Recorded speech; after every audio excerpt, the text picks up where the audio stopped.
Hello, everyone. I'm Shaista Rashid, Assistant Professor at Linguistics and Translation Department, Prince Sultan University. I'm also the co-chair for today's forum. It's a pleasure to welcome you all to the second forum on teaching English writing in higher education. Without delaying any further, I would like to invite Dr. Alia Mitchell to say a few words. Dr. Alia has 24 years of teaching experience and won Education First Teaching Excellence Award 2020 in Saudi Arabia. She is a Higher Education Academy Principal Fellow and a CAEP and NCAA Accreditation Reviewer. At Prince Sultan University, she is the Vice Dean of the College of Humanities and Sciences and Director of the Teaching and Learning Center. As Director of the TLC, she is responsible for providing professional development opportunities for faculty members, students, and administrative staff, including sessions on how to green the curriculum. Dr. Alia Mitchell has predominantly taught English as a second language and foreign language, TEFL, and linguistic courses. She is involved in her field of specialization via different associations such as TESOL International, TESOL Arabia, TESOL Greek, and AAAL. In the past, she was the Riyadh chapter representative for CASALT TESOL. She is also a member of American Evaluation Association. She recently presented on a panel at the Digital University's MENA Region 2022 about how to create more effective student-centered digital learning experiences. In that regard, she has attended and presented numerous sessions at conferences, both locally and internationally, held in various places throughout the world, like Hong Kong, Greek, Saudi Arabia, United Arab Emirates, Oman, Canada, and the US. Welcome, Dr. Alia. The floor is yours. Thank you, Dr. Shaista. Okay. Assalamu alaikum wa rahmatullahi wa barakatuh, and greetings to all. I am pleased to welcome you to the second forum on teaching writing in higher education, offered by the Linguistics and Translation Department from the College of Humanities and Sciences. The topic of this forum delves into writing in higher education. And we can all agree that writing is considered one of the most important skills needed in higher education for accomplishing educational goals. For example, when a writing process is used to teach writing, students begin to understand writing as a form of communication. So we can recognize that writing helps students understand and develop and know that they have opinions, ideas, and thoughts that are worth sharing with the world. And writing is an effective way of getting them out there. In particular, academic writing is a formal style of writing used in universities and scholarly publications. You'll encounter it in journal articles and books on academic topics, and you'll be expected to write your essays, research papers, and possibly even dissertations in an academic style. This forum provides an opportunity to share ideas in this regard. Lastly, I would like to thank the presenters for taking time to be part of this forum today. And a heartfelt thanks also goes to the organizers of this event and everyone who has made it happen. I wish you all a very successful forum. Thank you.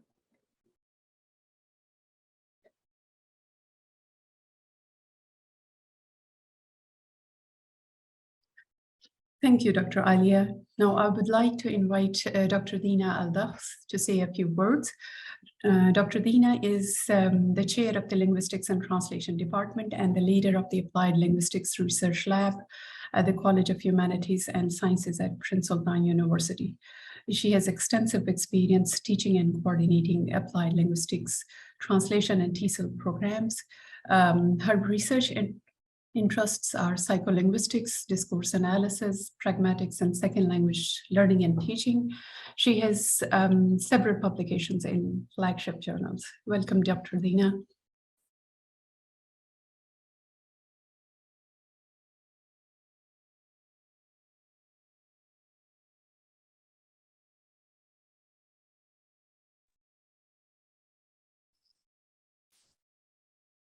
Okay.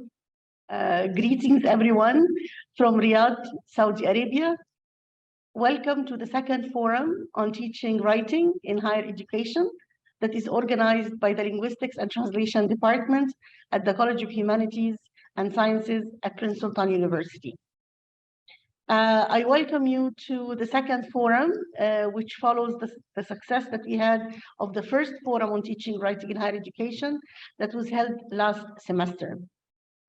In our forum, we aim to boost our understanding, to enhance our support for students, and to learn more about the best practices in teaching writing. As you know, writing skill is one of the most challenging skills to learn, especially for foreign language learners, and at the university level, the demands of this task are extremely high. So actually what we're trying to do is to support our students as much as possible through this difficult task to make sure that they master this skill to the level that allows them not only to finish the writing courses with success, but also to pass all the other courses in their other majors with flying colors. Writing is also extremely important, as you know, for them to pursue their postgraduate studies, if this is the track they choose, or even to join the job market. Writing on the profession is also in high demand nowadays. Let me introduce to you briefly our department, the department that is organizing this event. The Linguistics and Translation Department hosts almost around 30 faculty members from different backgrounds, different nationalities, different types of expertise. We all share our passion for teaching language and language skills. The department hosts 3 programs, a major in English applied linguistics and a major in English translation. So these are 2 degree awarding programs of a bachelor degree. And we also teach a program of writing, academic writing, technical writing, and research writing to all the colleges in PSU, which include the College of Law, College of Business Administration, College of Engineering, College of Computer and Information Sciences, College of Design, Architecture, and Design. In all our efforts, we are always keen to improve our services to students, to make sure that we give them quality education, and hence our great engagement in professional development activities like the one we are having today. We are also very keen on having a high caliber of students, and hence we are grateful to Prince Sultan University for offering us scholarships for the major in applied linguistics and the major in translation. Students of high school students with very outstanding merit. We encourage you to apply to our majors in English translation or English applied linguistics. You will enjoy a scholarship of up to 50%, but also you will enjoy being in a class that students are of very special merit. In our program, in our department, we also care about organizing several activities for the public. One of them is today's forum, but we also have another forum coming up on Saturday. It is the second forum on translation pedagogy, which will be on the 19th of November.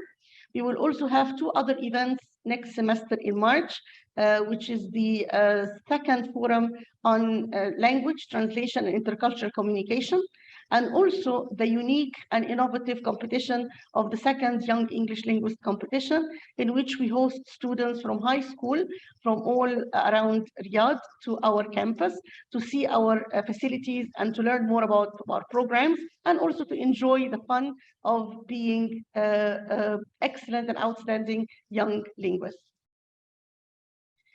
I don't want to take more of your time, but I would like first to thank the management of Prince Sultan University and the management of the College of Humanities for the great support to our efforts all the time. I think without their relentless support, none of our activities would have been as successful. I also would like to thank the speakers. We have a great line of speakers today from different parts of the world. Thank you very much for making it to our forum. Thank you for bearing with the time differences as well. We are all looking forward to great talks by you. My special thanks also go to my colleagues and dear friends, Dr. Shaista Rashid and Dr. Fatir Al-Arjani, who are the co-chairs of this forum. Thank you very much for all your great efforts. And I also would like to thank the Center for Media and Public Relations for their great support also with all the designs and the marketing that we required. Finally, dear attendees, thank you very much for being here. Thank you for making it to the second forum of Teaching Writing on Higher Education. I hope that you really enjoy it, benefit from it, and spend a very nice Saturday learning, chatting, discussing, and learning together. So enjoy this excellent professional development opportunity, inshallah. Thank you very much and have a great day.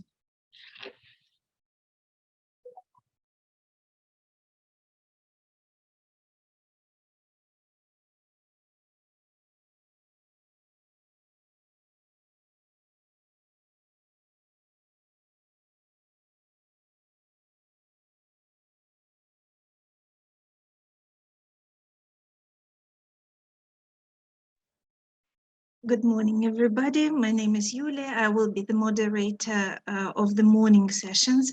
We will start at 9:30. So we will have 10 more minutes to welcome everybody. And the first presenters will start at 9:30.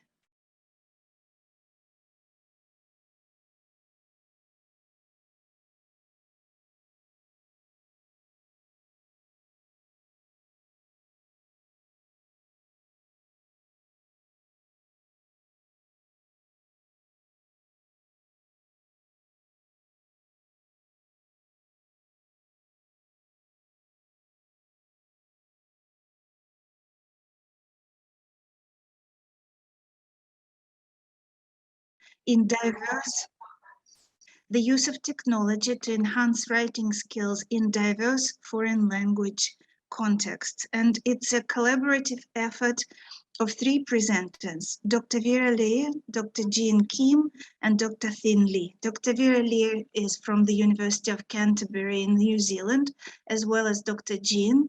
Dr. Thin Lee is from the Banking Academy of Vietnam. So Dr. Vera is a lecturer and the coordinator of the German program at Canterbury University in New Zealand. She has taught and researched German language acquisition for many years, and she's also educated ongoing language teachers. She holds a PhD in education and specializes in her research in teaching and learning mediated by social media and social tools. Dr. Jean Kim is a lecturer at the Faculty of Education at the University of Canterbury, New Zealand. She has worked for many years as a language educator and researcher in various countries. Through her years of teaching experience in diverse contexts, she has researched the second foreign language acquisition and the transmission and maintenance of minority languages in majority societies. In addition, her research interests include language policies, practices, and ideologies in multilingual contexts, and the use of technology to enhance minority and majority language acquisition. Her recent research project focuses on the role of technology in enhancing English language proficiency in EFL contexts. And Dr. Thin Lee is an English lecturer at Banking Academy in Vietnam. He holds a PhD from the University of Canterbury. He has 15-year experience in teaching English. He has published several articles in the CALL. His research interest is computer-assisted language learning and second language acquisition. Dear colleagues, we are so happy to welcome you here in Riyadh. The floor is yours. Thank you very much. We will present in the following order. So we have Jean talking first about a project she did in Japan. Then we will have Jing talking afterwards about his work, and I will finish off the presentation, the workshop. The topic is the use of technology to enhance writing skills in diverse foreign language educational contexts. So Jean, you first. Thank you. Hello, everyone. Welcome to our workshop this morning, I guess, because here is in the evening in New Zealand. So I feel very privileged to be here today, and thank you so much for our lovely introduction to us. So as we said, I'll talk about my study first. That was looking at an English as a foreign language in Japan, and then Dr. Le will talk about collaborative work in Vietnam, and then Dr. Laya will talk about teaching German language in class. So next slide, please. Thank you. Thank you. Yeah, my study was carried out in Japan. So this is the title of my study. And my study is actually enhancing individual students' writing skills. So today our workshop will starting from individual writing skills to collaborative writing skills. So next slide, please. I'll quickly tell you about the use of technology in online education in worldwide and in Japan, because in worldwide, online education, distance education is increasing at the moment. So one of the studies shows that 28% of tertiary level students are enrolled in online courses. But looking at the Japanese context, it's very interesting to see that the use of technology in educational sector really lags behind other OECD countries. So all the education pretty much focusing on face-to-face, paper-based, and teacher-centered. So it's the use of technology is not a common practice in Japan. Next slide, please. So I did my research looking at 3 English classes while I was teaching there in Japan. So over 3 classes, I had for about 40 to 50 students who actually participate in my study. So as I said, the use of technology is not a common practice. So that's why prior to my study, all my students received some training based on Hubbard's 5 principles of learner training, because they didn't really have experience of using any sort of digital devices in their study. So today I will quickly tell you about 3 digital tools. And the first one is Microsoft Office Word. So if you type something using Microsoft Word, you can see some of the grammar and punctuational errors on the screen. So this is the screen capture of some of my students' writing. As you can see that you can see some of the double spaces between I and D, and you can see spelling errors and speak English should be capital E. So all my students was able to spot some of the grammar and spelling errors initially. Next slide, please. And the second digital tool is Google Translate. So Google Translate is an online tool which can translate typed, handwritten, copied, or spoken words for over 100 languages. It provides definitions and examples of use and suggested corrections for misspelled word or an ability to hear how a word is pronounced. It can also translate text, images, or even you can translate web pages on document. So this can be a very useful tool for our students to enhance their individual writing skills from their end. But there are some criticism as well, because translation has really low accuracy. So you cannot actually rely on the Google Translate all the time. So that's why teachers' guidance and you have to double check with that. So this is one of the example. In New Zealand, we use a face covering instead of facial mask. So if you type face covering, you can get this image here. So you can see, you know, you have to cover all your face. That's the Google Translate works. So you need to have some of the, you have to use different words to get a correct answer when using Google Translate. And if you want to see the whole YouTube video clip, and this is the link for that. Next slide, please. And the last one is Grammarly. So why Grammarly? If you use Grammarly, you can get immediate feedback from this app. about spelling, grammar, punctuation, and clarity and engagement. Engagement means when the audience read your text, how do they feel about this, your text? So that is engagement. And also you can get some plagiarized rate as well. But if you use for free version, you will not be able to get engagement and the plagiarism result. And Grammarly can examine, but there are some criticism as well. Grammarly cannot examine the context and structure or validity of the text you typed. So teacher support is really essential, or learner self-regulation is essential too, especially when students are producing academic writing. And also it has some limited interpretation abilities. So if students try to get some of the personalized contextual information or particular style or tone of academic voice, may not be able to get accurate results. So you have to be careful about that. And if you don't want to really use Grammarly, there are some alternative options. That is DeepL.com or PaperRater. So have a try. Next slide, please. Yeah, this is the capture of the Grammarly. So you can see, you can get all this accuracy and clarity. And you can see some of the suggested answers to suggestions too. So you can just try to use it. Next slide, please. So after conducting my study, benefits and challenges are this. So benefits, Japanese students tend to be very introverted and they're shy. So they don't really want to produce anything in front of their friends or in front of the class. So if you use these digital tools, they don't see any peer pressure or they don't have to lose their face.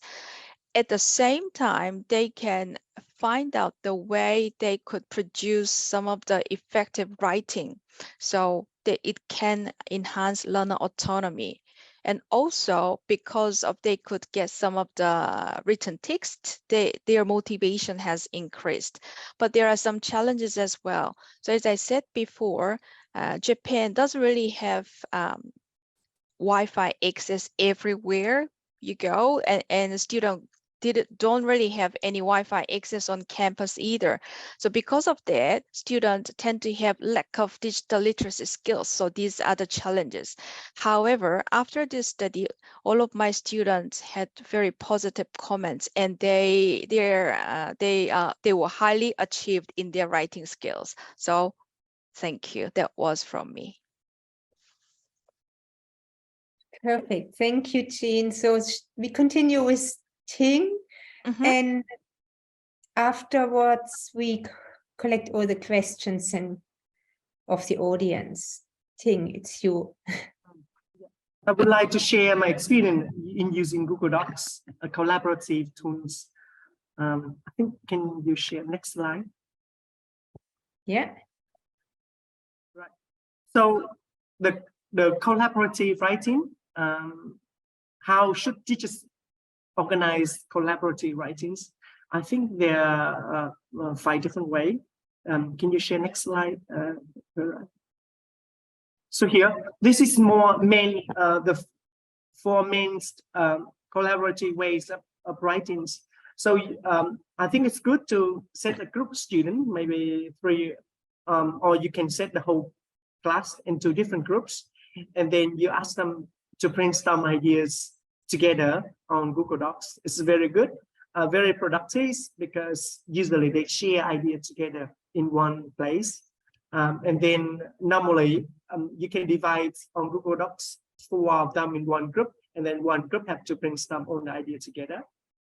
Another one that you can use Google Docs for collaborative writing is also they can write the text together or separately.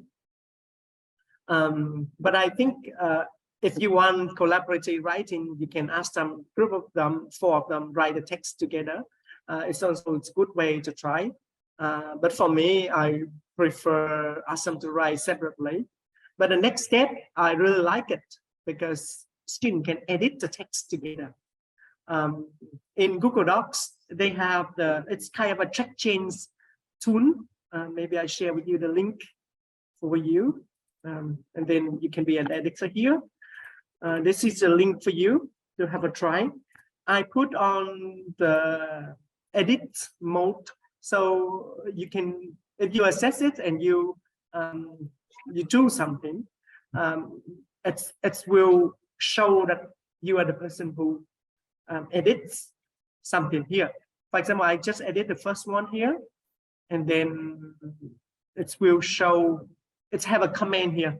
So everyone can have a look, and then try with this one. I would say it's very convenient. It means that someone can edit the work and have to improve the writing. And I really like this function. So, right, everyone, I think quite many people have just tried here. And then when you finish, it just show that, but I think some of you haven't changed your Google's Doc into editing function. I think some of you just did it, but forget to let other people know that you do something. Just maybe only me, really. Vera, can I share screen? I don't know whether I can share screen or not. Yes, I think I have to go. I stopped sharing screen and have to share the whole computer because I actually have it on my computer. Yeah. I think some of you just edit the work. I have to swap. Can you see it now? That is about example of thing. Yeah. So here, if you edit the work, but you haven't, just click on this one. Click on suggesting here. Everyone, click on this one. Suggesting here. So when you edit it, other people will know. Otherwise, just click on this one and then come to suggesting here on your computer. So other people will know that you are editing something. Like here, for example, this one, I just edit it like this. And then here it shows something here. So you ask your student, you train your student to do here, which means a suggesting mode. And then they can hear that, right. So here, right. Some of you just here, this is suggesting mode. Editing, if you just put editing, you edit it, nobody know that you are editing.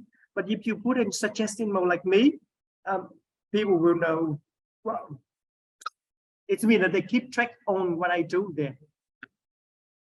So if you train your student to do like this, if they edit somebody work, okay, here, side star. Right, great. Side star also just edit something, and then I know that this is my mistakes, and then side star just edit it for me.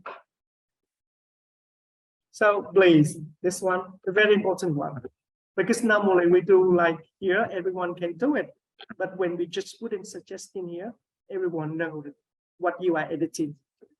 From my experience, students improve a lot of their work after their collaborative writing, because they can give feedback with each other.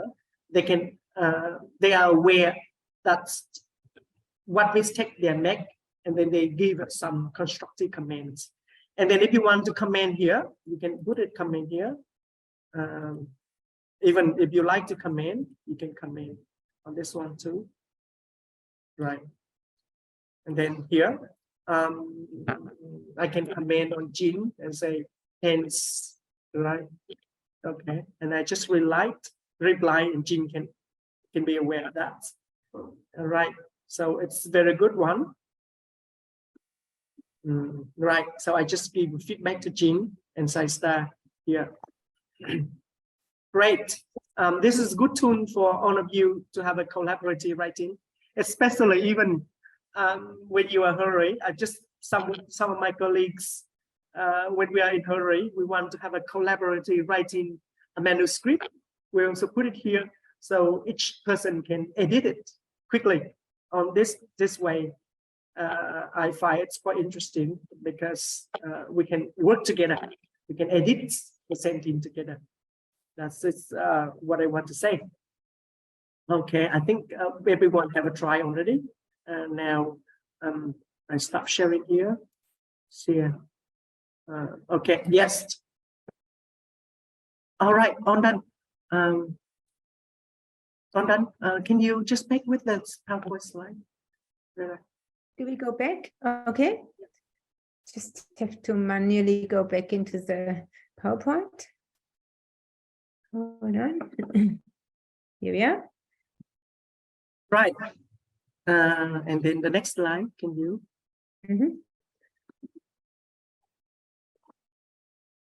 This was this is one of the work that I share my experience. I already share my experience, right? Can you just come to the next slide? We'll just let you practice it directly. You want me to get out and you share the screen? No. Next slide, Vera. Okay. Hold on. This one? Right. Oh, all right. Okay. Oh, I only have a discussion. I've just say some advantages and disadvantages. So we run out of time already. So can you come to the next slide so I can share some advantages and disadvantages? It means that students perceive they have audience, so they try to write better. It's good to have a feedback, comments from other people, and also time saving for teachers. The student can correct student mistake each other, so it takes you less time for you to give a feedback for student, and student writing can progress. It means that they can write the final piece of writing very well, and also it's good for you to do collaborative writing in writing manuscript. Can you go to the next slide? And also it has some negative like peer pressure, and sometimes students have a conflicting idea. And different writing styles, so they give a feedback, but the different writing style, they may ask you and then you have to explain. This is some of disadvantages of collaborative writing on Google Docs. That's all for my presentation. Vera, can you start, because we only have about 40. Great.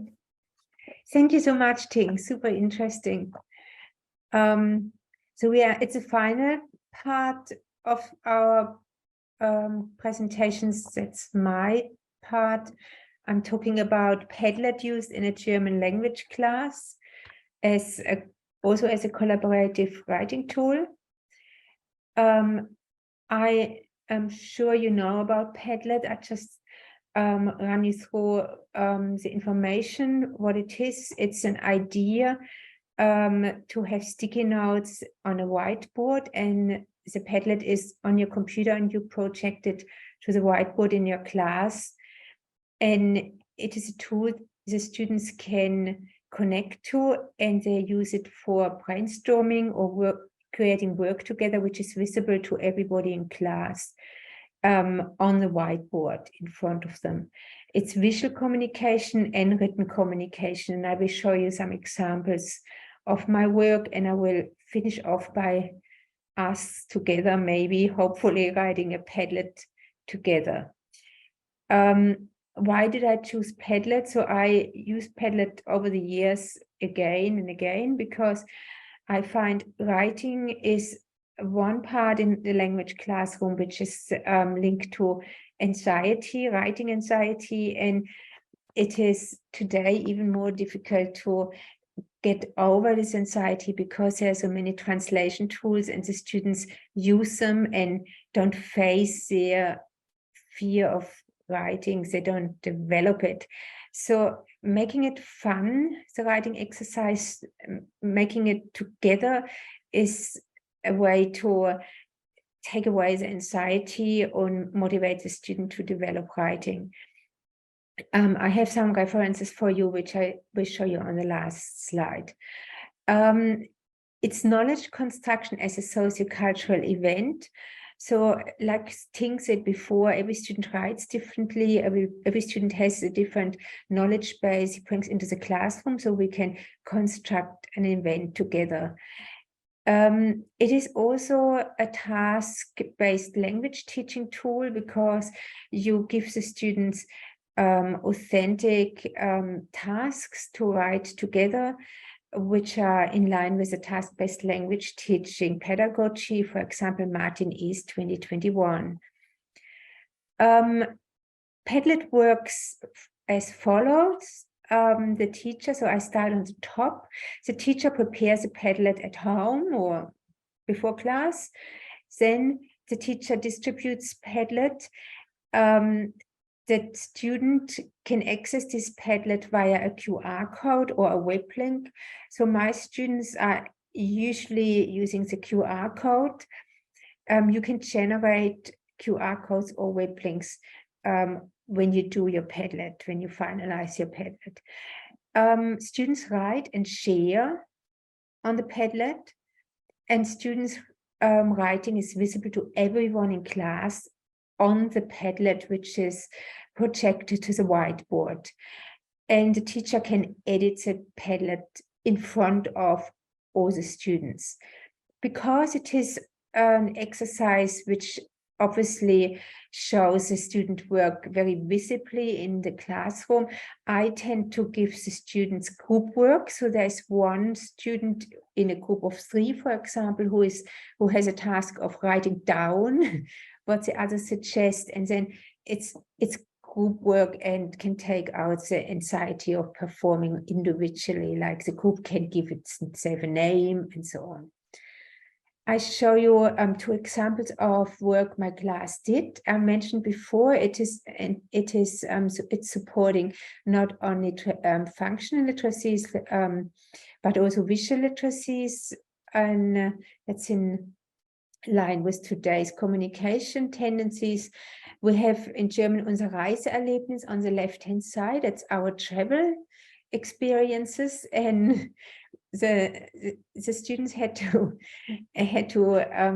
give took over different parts. So wer war dabei, who came, that was one group. So they had to develop who is actually in these travels and where did it go, on when was it, and you can continue asking more questions, and different students answer these questions. And sometimes it can be quite a funny story which comes out of it. As I said, the students see what they present immediately, and the teacher can correct together with the students. On the right-hand side, I have a task which is called Richtungen. It's giving directions. So the students were giving all the same tasks. They had to give a direction from the classroom to a place on campus. And so everybody could look at the different directions and guess where do we need to go if we follow the different directions. And you see, I corrected here G and C. I gave some feedback here. The next one is already partially answered. So I told you that I prefer group work, but you can use it as individual work as well, that each student preferably in my classes uses a mobile phone. You can of course use iPads or computers. They can introduce themselves to their class. They can give their opinion in a brainstorming session. They can share their individual opinion, or they can summarize a topic, for example. Group work is, for example, project work, like I showed you, presentations, brainstorming as well in the form of a group, and many more. I'm sure your creative minds will come up with many more ideas. Advantages of Padlet is you can create a Padlet on a computer or download an app. I prefer to prepare it on a bigger screen on my computer with a bigger keyboard, but you can also use an app.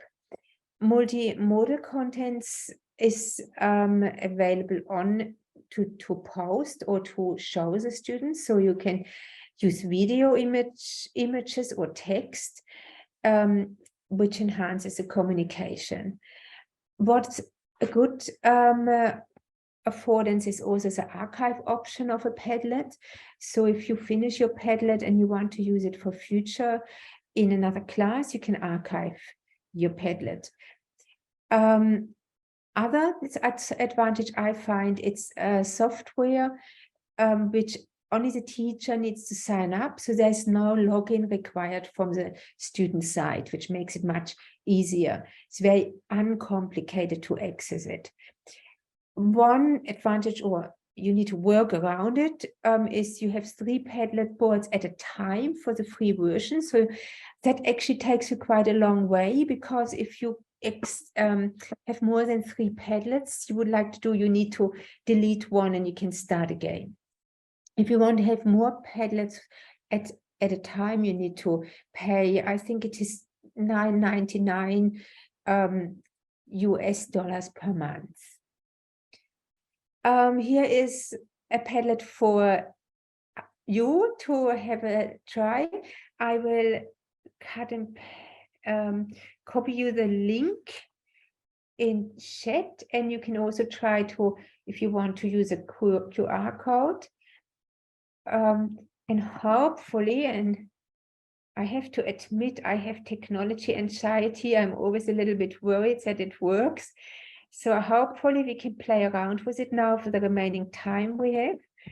And I gave you a task on the Padlet, which you hopefully can access, which is introducing yourself briefly. So I share the screen so that you can see my Padlet, and hopefully I can see many more of you popping up on our Padlet.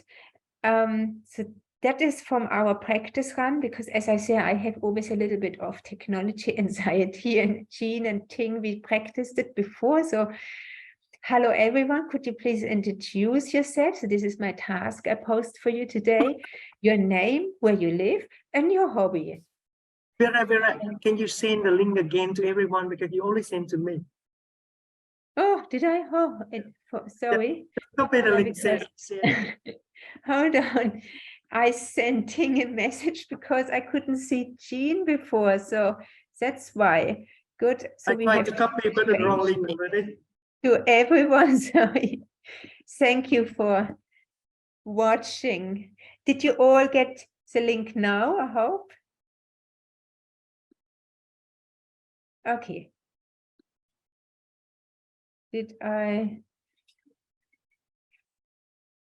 Can you see? Oh, we can. Can you see our Padlet? Not at the moment. It's just a blank let's screen. Go back. Now, can you see it?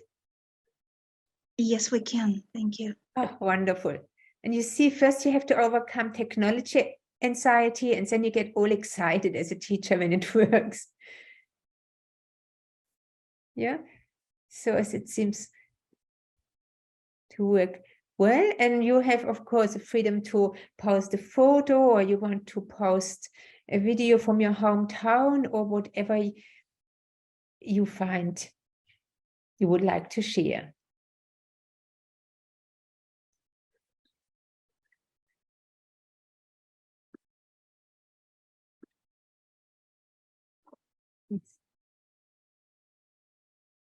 And then often you need to just double check and refresh your Padlet to see that you have everybody on the screen.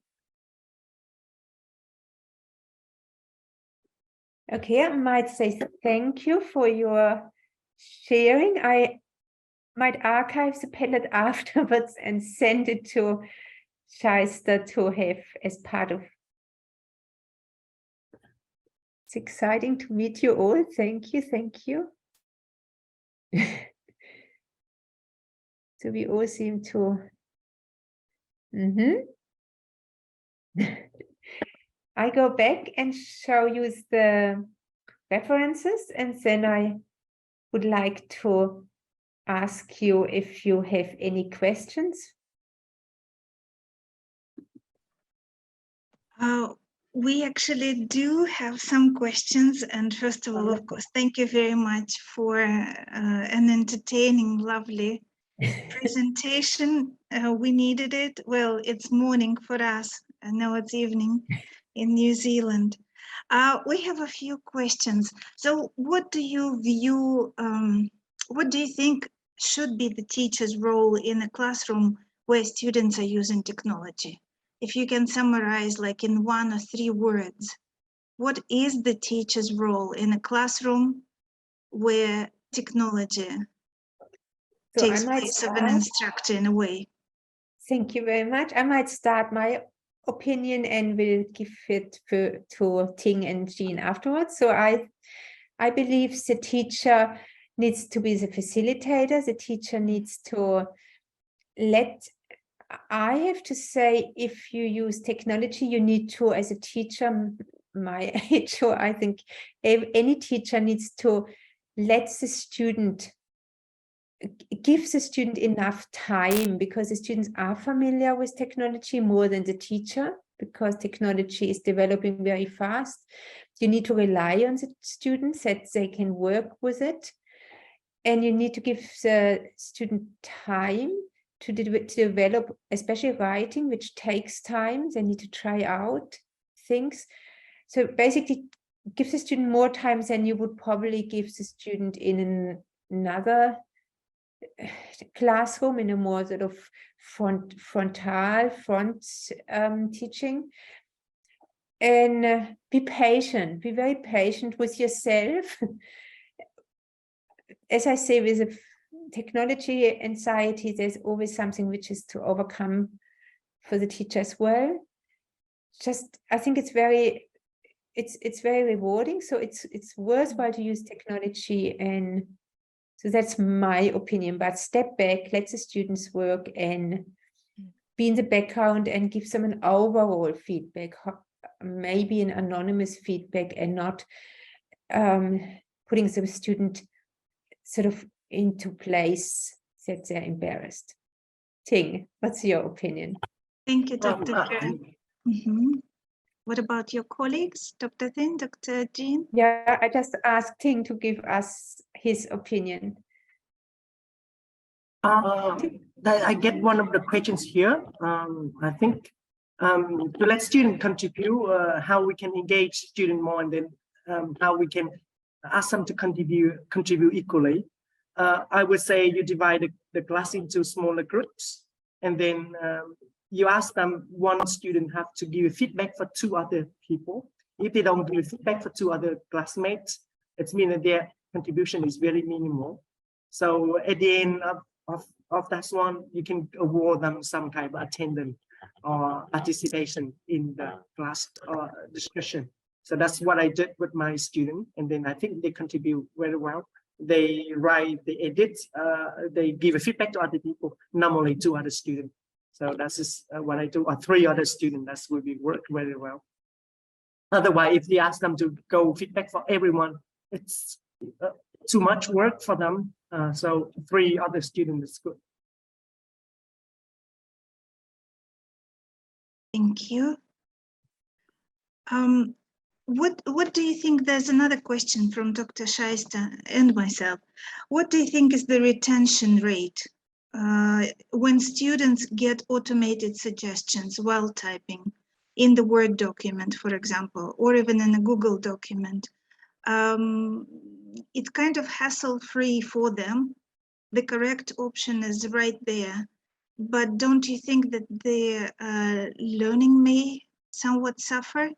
What is your thought on that?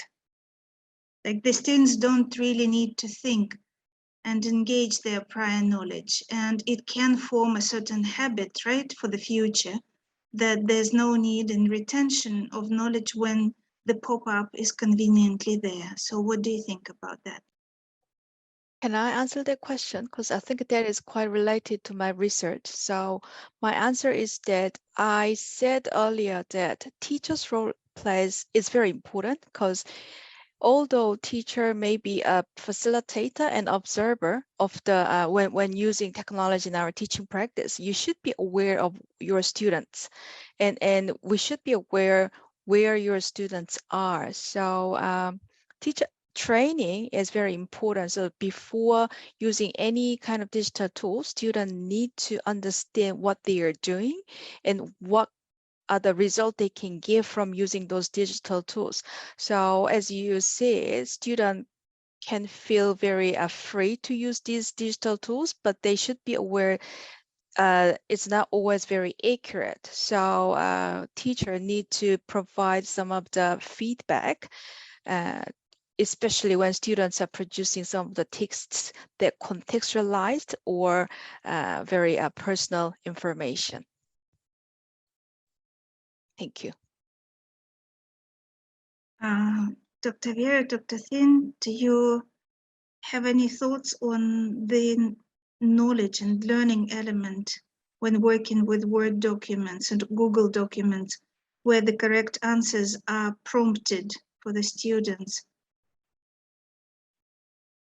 It's mean a retention. I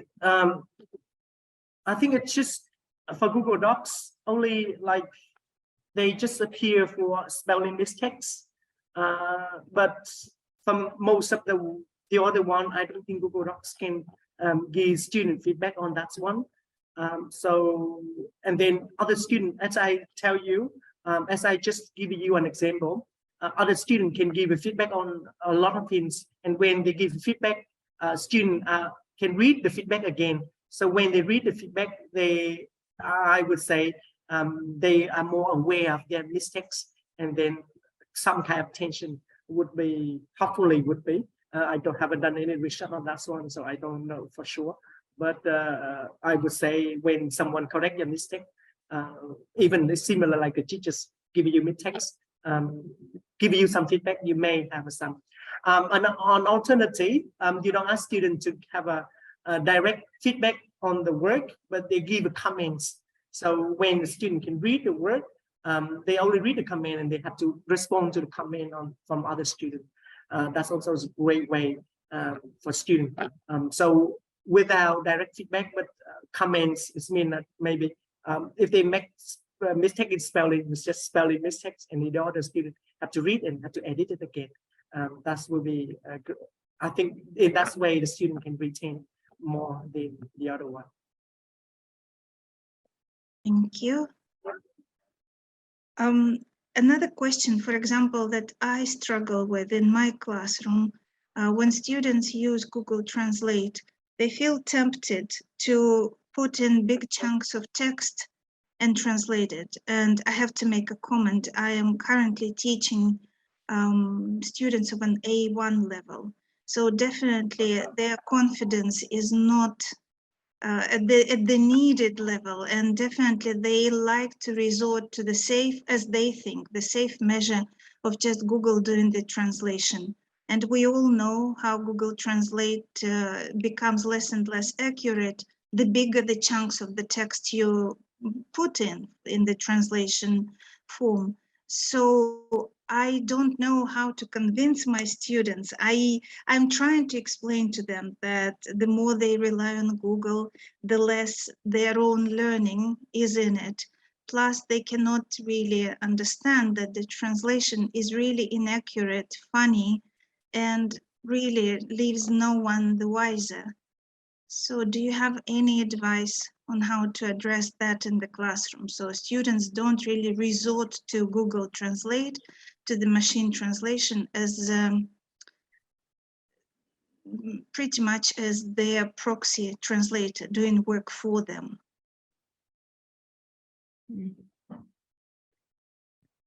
My advice for you is that try to show those videos on YouTube. I provided one in my slide. So if you just search for some of the Google Translate inaccuracy video clips on YouTube, you can get a lot of them, and just show them, because what you can do is type something in your own language and try to translate into the target language, and you just keep swapping. Then in the end, you will have really, really funny sentence out of this. So I think if your student watched the video on YouTube about this grammar, Google Translate inaccuracy, and they practice with some of the very simple sentences, just keep swapping them, and then they'll figure it out. They shouldn't rely too much on Google Translate. So have a go. That worked for my student. Thank you, Jim. That's useful. Thank you. And my approach with the writing that they don't use Google Translate so much is changing the assessment structure, because traditionally I used to give high marks for writing tasks because they were always more challenging than just filling in tasks, for example. But nowadays I permit everything as long as it's comprehensible, and I don't give such high marks any longer. So that seems to help the students as well to be brave and actually write without a help. Okay, interesting. Thank you very much. Do we have any more questions from our audience? If you do type them in, or else make note of the email addresses. If you could kindly put that slide back, yeah. If maybe you have some other questions that you would like to ask our presenters at a later time, I'm sure they will welcome your questions. Miss Julia, there is a question in the Q&A. Has that been answered? Yes, Dr. Tin has already addressed it. Or tried to. Unless some other colleagues would like to also share something. The question is regarding using Grammarly checkers. Don't you think that there are certain writing styles and structures that the checker fails to correct? That's the question from Mr. Dawood Mohammed Guber. I would say if you use Grammarly checkers, sometimes I would say, yeah, sure, I totally agree for that. But the thing that we need to emphasize, if we have a collaborative writing and then students will give feedback for each other, I do not present about the advantages and disadvantages of Grammarly, but sometimes we can use Grammarly, but they have a suggestion. So we can see the suggestion and we can read again with our knowledge. We don't accept for right for true that's Grammarly only correct. So it should be a little bit cautious when you use Grammarly. That's what I want to say. Thank you very much. Well, thank you, our dear first presenters. We were happy to have you, and we will be looking forward to your future participations in our other forums and symposia. Have a very good day, and thank you very much for being with us. Thank you very much. We will now take maybe a 4 or 5 minutes rest, and then we will continue with the other presentation. Be back. Quickly, I'll go over some housekeeping matters for the attendees. Please share your questions with the speaker in the Q&A section. They will love answering your questions, and we will address them after. In the chat box, you will see the link to our Twitter account and the forum on the Twitter account, which we would like you also to participate in, following the hashtag TEWHEF_2022. All right, now our dear speakers, those who are presenting, you will have 25 minutes. You know that we need to stick to the time, so I will try to quietly alert you 5 minutes, 2 minutes before the end of the time. So we have some time for the Q&A part of our presentation. Now we are very happy to present one of our own, Dr. Hala Dalbani, who teaches at Prince Sultan University in Saudi Arabia, and she will talk about developing writing skills through visual literacy. Dr. Hala, the floor is yours.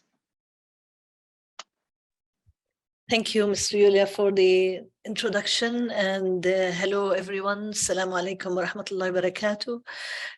Thanks to you all for spending the time on your weekend to be with us this morning, or whatever time it's on your side. In the next 20 minutes, I'll be sharing with you my own experience using visual literacy in the writing classroom. I hope I can disseminate to you the good practice, and I'm also, I'd like to focus on one important thing that I'm a strong believer in, that writing is not just teaching students how to communicate clearly. Excuse me. Writing is not just for making students become part of the academic world. I'm a strong believer that writing is a thinking process. By teaching students writing, we are teaching them how to become better critical thinkers. And this is where I start. So the layout of my presentation is, oops, sorry. I'll start with the objective of this presentation. I'll be defining infographics, which are a kind of visuals that are used, their usage and their benefits. I'll also be talking about how infographics can enhance students' 21st century skills, especially critical thinking and writing skills. And the second part of the presentation will be showing examples of how infographics can be used in the classroom to enhance critical thinking and writing skills. The objective of this is to explore the pedagogical benefits of incorporating a writing graphic design assignment into your writing courses. The infographic assignment inspires students to practice strong multimodal communication skills without requiring us as instructors to keep rehearsing to our students what are the basic composition lessons, what are the do's of writing, what are the don'ts of writing, and all this stuff. The combination of, this is from the literature review, the combination of infographics and written text is proven to maximize students' ability in comprehending the meaning of information in a visual context. Davis and Quinn actually state that infographics enhance reading comprehension and writing skills. By hitting the sweet spot between linguistic and non-linguistic systems, supporting information fluency and creative digital expression, infographics help students build critical faculties that are required to make sense of complex online communication systems. Now, I'll start by, in case you haven't heard of infographics before, which I doubt, but just as a reminder, what is an infographic? Now, here is an infographic about infographics. What's an infographic? As you can see, infographic is information represented in a visual form using graphics and text. So it relies a lot on visuals, and at the same time, there is content, but the content is brief and quite strong, punchy. And there's also a narrative. It tells a kind of a story. It has to be coherent, and every bullet point, every point in the narrative should tie into the overarching concept, the main idea. And then there is also data. One component of an infographic may be data presented in forms of charts, tables, graphs, and so on. Now, the structure of an infographic is usually like a story. It tells a story. It has an introduction that usually grabs the attention and inspires audience to read on. It has a central argument where the problem or the hypothesis is addressed through a creative presentation of content. And lastly, it has a conclusion, which what the reader can do with the information and where to find more. Now, why use infographics now? especially in teaching writing now. You can use it in teaching other things, but I was actually inspired by a workshop run by Nick Peachy, where he was promoting the use of infographics in language teaching, specifically in language teaching. But it can be used anywhere, actually. And as you can see, we are trying to use it here to enhance students' critical thinking and writing skills. Why infographics? Because we, or the majority of our learners, actually 65% of our learners, as this diagram shows, are visual learners. And only 30% are auditory and only 5% are kinesthetic. So as you can see, the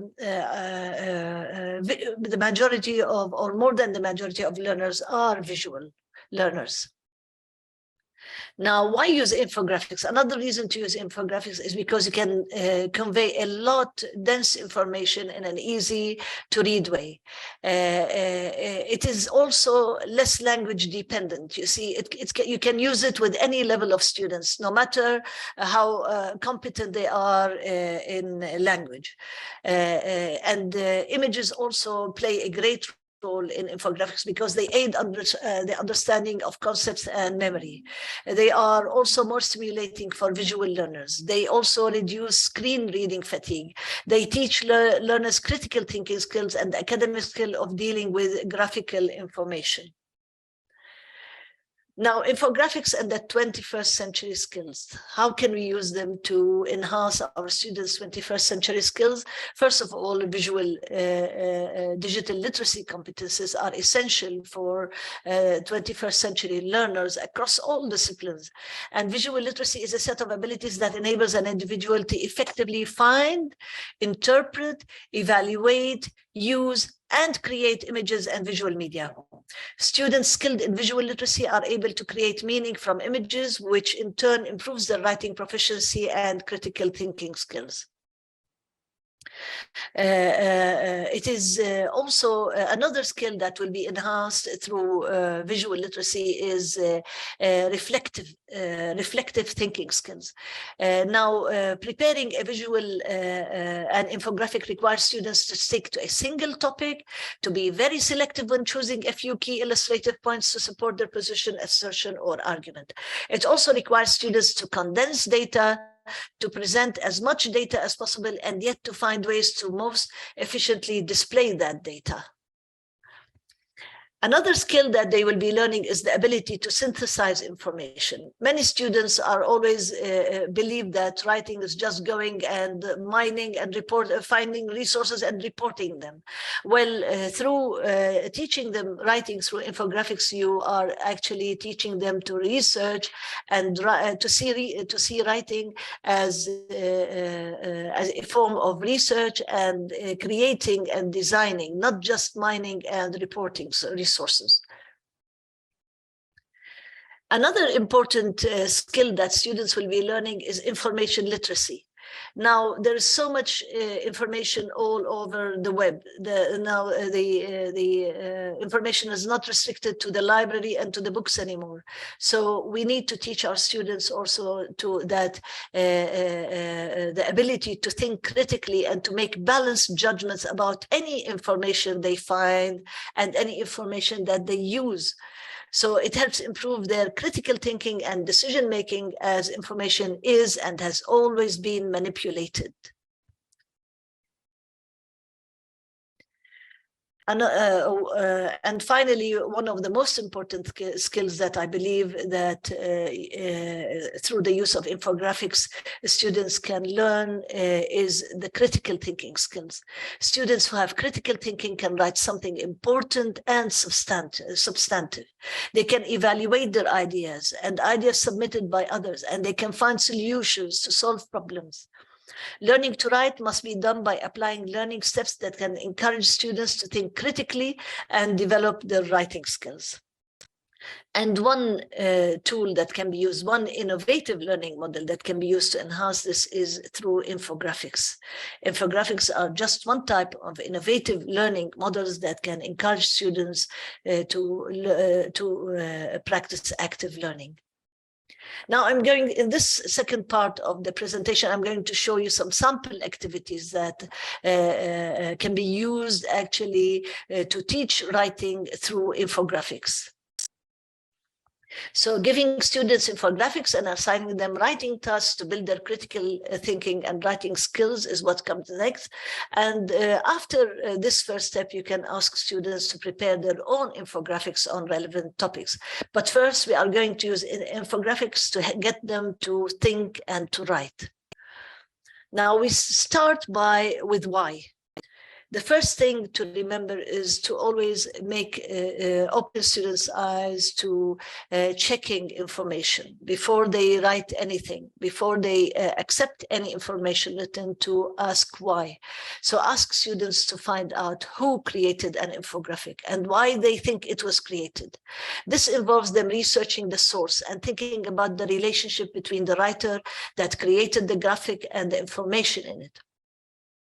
This will prepare them for thinking critically about anything they read. And of course, that will lead to helping them better write persuasive and argumentative essays. Now, this is a sample. This is the first sample of an infographic that you can use.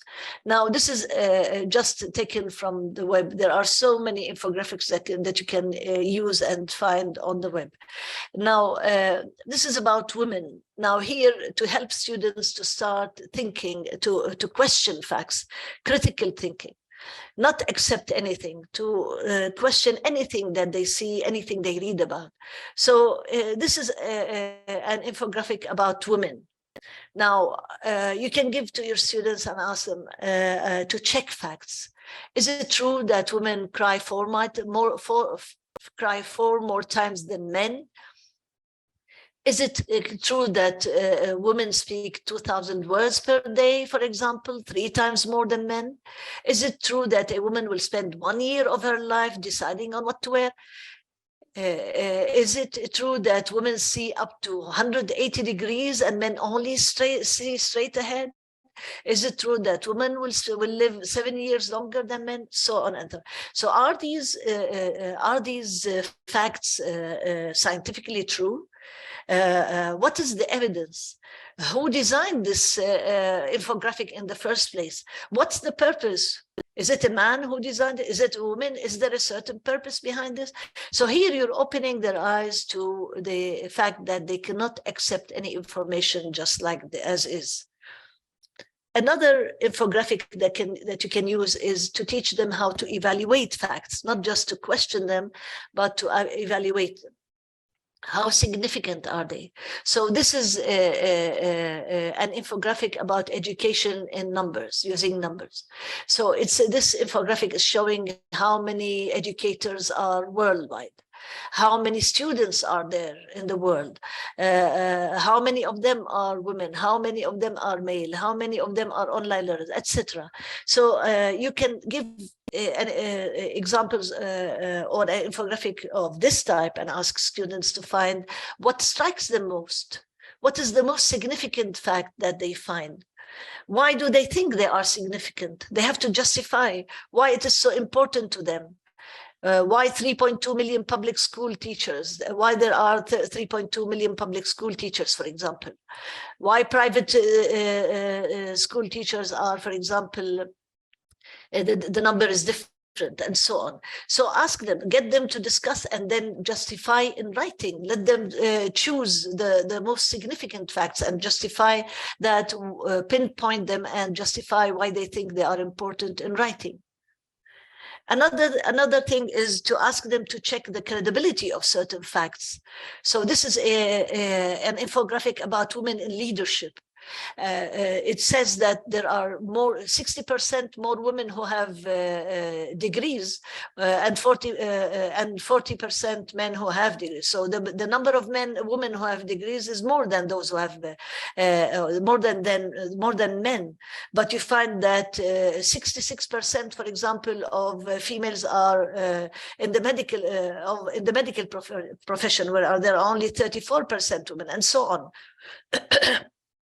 So ask them to question the credit. Are these true? This is the source is the Center for American Progress. So how reliable is this resource? How true is it? And then ask them to prepare a similar infographic on their own country, in their own context. So here you are teaching them how to question, to check, to research, and to apply what they are, the information in infographic on their own context. Descriptive writing, how you can enhance, show them how to describe, to write something, to describe something. Now, for example, you can give them an infographic about the Myers-Briggs personality types, and ask them to find themselves on this infographic. Where are they? Which type of personality they are? And then ask them. You may use this to ask them to mingle with other students in the classroom and to see where other students fit into this infographic, and then to make a presentation, for example, describing themselves and colleagues and so on. You can also use it for this for expository writing. For example, here we have an infographic with typical job interview questions. So you can use this task to ask students to prepare written answers to these questions, or to predict other questions that may be asked. Sorry. You can also use an infographic to teach students narration, how to see progression in time, how to describe things as they are progressing. So this is an infographic about the history of social media. What social media started first. So LinkedIn in 2002, and Facebook came next, and then YouTube, and so on and so forth. So ask them to write about this, to check this, and then to reflect on it, and then to speak about themselves, which they started using first and why, and which do they like most, and so on. Another infographic on chronological order, and showing how a sequence of events is how, for example, researching women in the workplace. So this is in worldwide, how women's role have changed in the workplace. So here you ask them to think critically about the information and how it changed across time. And then how does this apply to their context too? You can also teach them comparing and contrasting by giving them infographics where there is a lot of comparing and contrasting between a couple of things, like here, the traditional and online education. So ask them to take notes about the similarities and differences between the two, and then prepare a presentation on the differences between traditional and online education, and which they prefer, and where they stand and why, and so on. Another compare and contrast is on coffee, which type of coffee and so on, because they like so much coffee. They come to class with their coffee, with their cups of coffee. So this can be quite relevant. You can then take it further now, asking them to convert an infographic into a report. Now, this is an infographic about distance learning. Ask students to take notes about the most important information in the infographic, and then use the notes to write a summary. The summary could have some form of publication, so you can encourage them and ask them that the best summary will be published in the university's newspaper, or in a blog, or online, or whatever. So this will encourage them to write in a clear way and in a constructive way. And of course, they have to check resources, make sure that all the resources are correct, and to cite, and so on. Now you can also use infographics in group as a group activity. So for example, you can find 3 or more infographics on the same topic and give it to different groups in the classroom. And then leave them to work alone and discuss and critically think about these infographics, and then ask them to look as to who has the most credible, who had the better resource and so on, who had the best infographic and so on. So the main task is taking a visual information and making it into a presentation. So for example, I'll give you an example of 3 infographics that I found on Nobel Prize winners. So here we have one on the Nobel Prize winners in literature, one on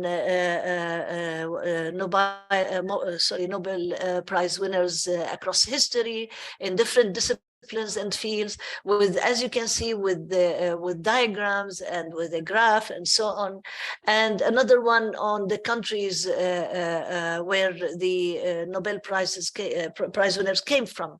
So all on the same topic. So you can give each to a different group and then get them to interpret the data presented in graphs and tables, try to compete and show who has the best, who has more information, who has more credible information, and so on.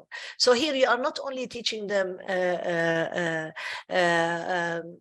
about writing, but also how to interpret graphs and tables, which they themselves will need to integrate into their own writing. You can also take it further and show them how a research paper is written by showing them abstracts, visual abstracts. So here you can give different groups of students different visuals, infographics on a certain topic. For example, I chose 3 different infographics, one on vaccination, which is more which is the best, whether vaccination really helps or not. Another against COVID-19. Another is about which is the best precautionary act that can help prevent COVID, and another on the kind of masks they can use. And here they can also divide them into groups and let each go and check and go through into the abstract. And here they are learning what it takes to make a research paper. What is an abstract? What are the components of a research paper? Because the abstract sums it all up. So with this, actually, by using infographics, you are building a whole writing class around it. So first of all, through discussion and brainstorming a topic, they are checking knowledge and assumptions given. They are also interpreting information, checking statistics, and so on. They are also researching the reliability, the credibility. So they're not believing in anything they see, any numbers or any graph or anything. They have to check resources or information and think in more depth. They will also learn to carry out their own independent research, check how other findings fit into those statistics. It also teaches them how to whatever they are reading about, whatever they're writing about, applies to their own life. So how do the information apply to their own lives, and then share what they have learned. So always have some kind of a presentation, oral and written, in a form of in different forms, whether oral presentation or writing and written task, whether to write an article, to write a blog, to give a speech, to write a report, any kind of activity that follows will really help them become better critical thinkers and better writers. Now, the summary: using infographics have proved its effectiveness. This is research proven, and the development of writing skills as well as the visual digital literacy skills from an instructor's and students' both perspectives. So both commended the use of infographics. Student feedback reported the usefulness of this assignment in learning how to interpret visual data in the form of graphs and tables, especially by students from humanities who have no scientific backgrounds and always complain about that they're not good at math, they don't know how to interpret graphs, they're not good at interpreting data in the form of tables and so on. And the experience also proved motivational due to its relevance to students. So by choosing the right infographics, choosing the relevant topic that really touches their lives and is relevant to them will really make a difference. It also, you can, by using group learning, like giving different groups different infographics and ask them to report back and say who had the best and who is the most credible and who is the most informative, etc., etc. This fosters learning community. The shared work and assignments were effective as they were visually interesting, concise, and convenient to read, which encouraged sustained and substantial peer engagement. So these are my references, and none of these visuals used in this presentation belong to me. They belong to the respective owners. And finally, thank you for your time and for listening. Thank you so much, Dr. Halle. Perfect timing too. That was very enlightening and engaging. And if I might ask you, when did you personally first come across an infographic that you really liked and that you wish to share with your students, if you remember? Actually, the one on women's facts was really something. That's why I started the presentation with it, because it really got them involved and questioning, because they were upset about certain numbers and certain information. They were really motivated to go and search and find out information about more information. But actually, the first time I started using infographics was about, I think, a couple of years back, when I was given a course in research writing. And as you know, research writing is a course that students, you know, it has whenever you say research writing, I don't know why students freak. They say, oh, we've done so much research writing everywhere. There's so much research writing and so on. And I was given this course under very short notice. So I had to find ways of making it as engaging and as to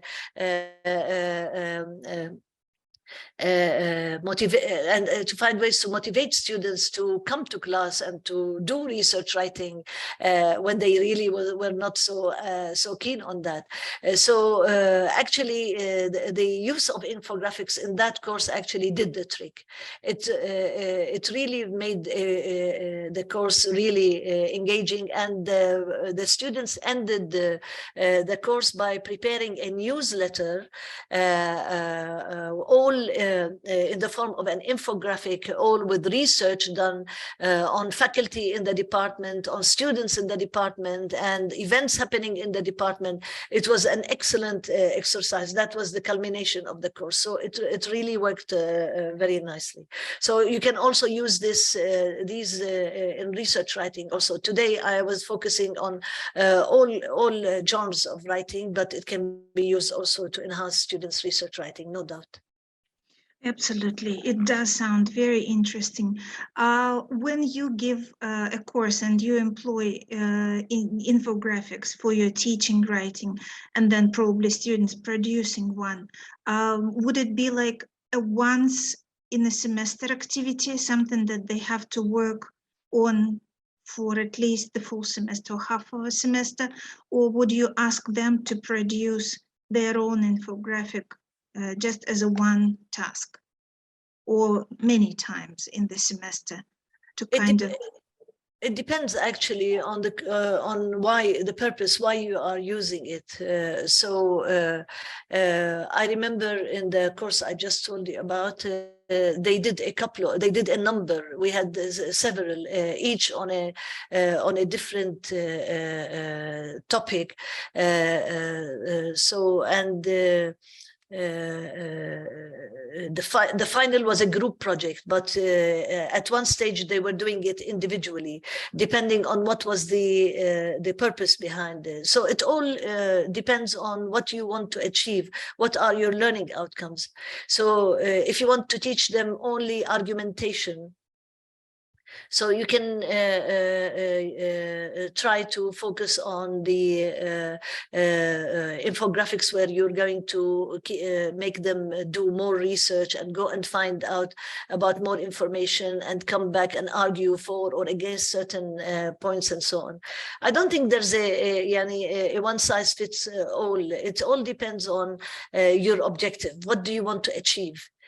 But in the end, the idea is to engage them and make them critical thinkers, think about information and then reproduce, rewrite, but write reflectively and check before writing anything how valid is the information, how true it is, and so on. Yeah, absolutely. And of course, they have to kind of through trial and error realize the balance between overcluttering the poster, let's say the infographic, or giving too little information. That all comes after trial and error, I suppose.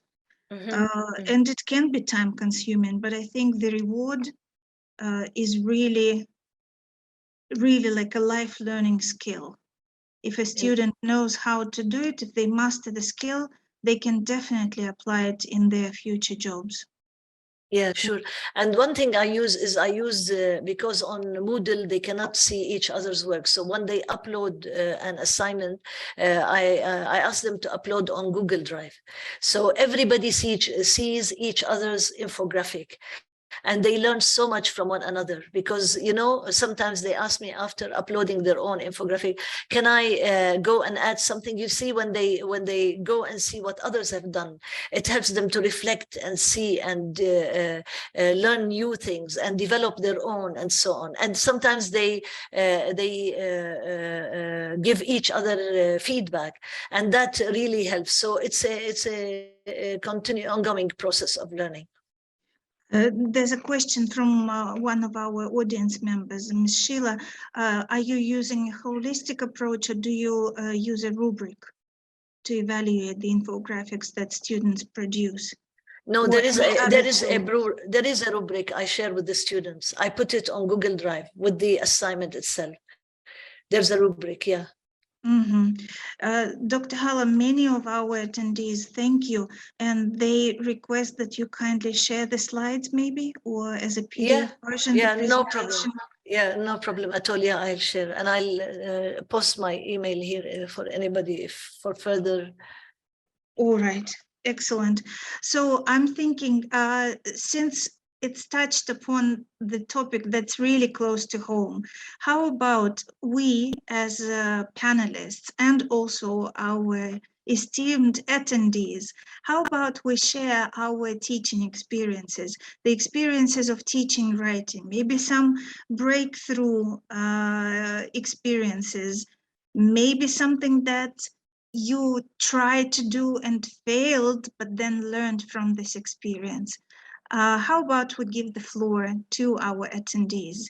Share your experiences, share your challenges in teaching writing, and then we will be able to discuss it and read them out loud. Use the Q&A session for it. Dr. Hala, you can also contribute with maybe some of your stories, but overall, it was an enlightening session, and thank you so very much. We all learned from it. So if you would like to share maybe, oh, you have already. Okay, the email is in the chat box. So whoever is interested, I guess Dr. Hala can send the PDF version of the slides. Thank you so much. We will give maybe 5-7 minutes to our attendees and panelists. If somebody would like Ms. to. Julia, yes. Can I just, there was somebody who asked in the chat board about an application that useful yes, right. Yes, the app. website. Actually, my students use Canva. They like using it, and it is free unless they really need sophisticated tools. But it's an open source, and they really commend it. They use Canva. This question was from Afra, I think. I hope I answered your question, Afra.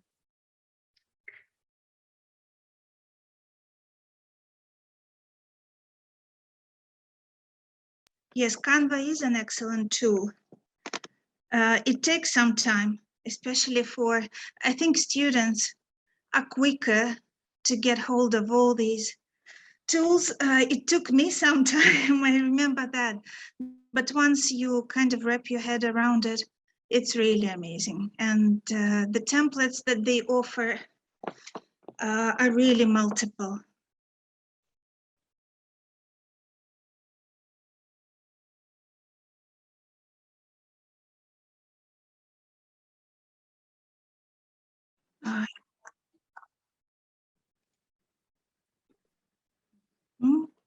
For the Cambridge PET exam. So, Miss Alia, the floor is yours. Thanks. So good morning, all. I'm glad to be one of the presenters in today's event. It's still too dark here because I'm currently in New York City and it's 3 o'clock in the morning. So yeah, as just mentioned, the presentation or this like 45-minute workshop is going to be about using technology for an interactive writing lesson. I would like to first share a link of the things that are supposed to be covered in today's session.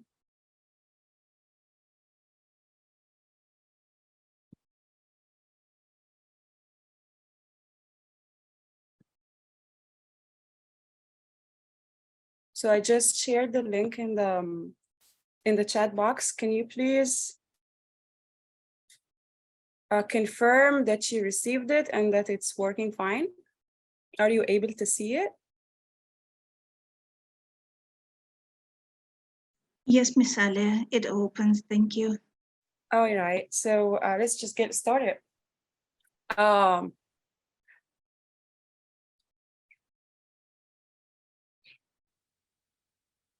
Can you see my screen?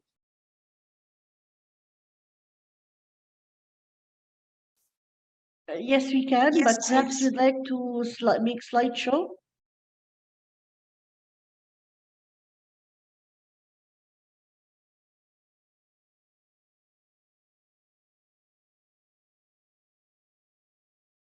Oh.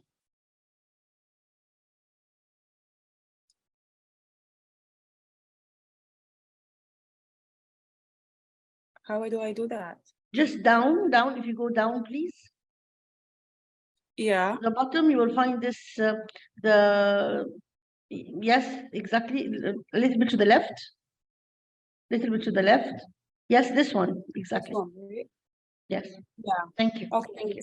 All right, so I thought of a practical start of this session by asking or inviting everybody to use the link. Can you copy and paste the link in your browser and try to open this Padlet and do like this little activity?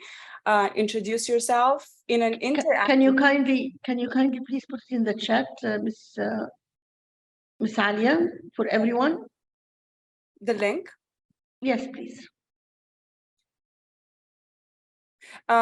If you in the link that I just shared on Zoom, this link is there. This link is there.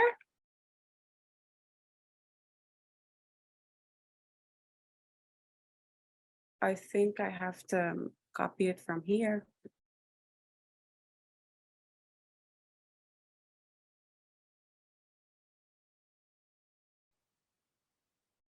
Yeah, I'm having trouble copying it.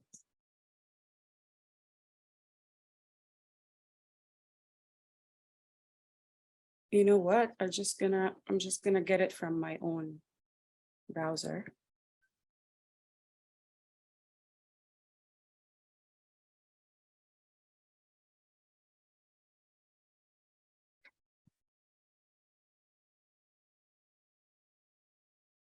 Am I sharing the whole screen, or I have just been sharing the presentation? Presentation only. Okay.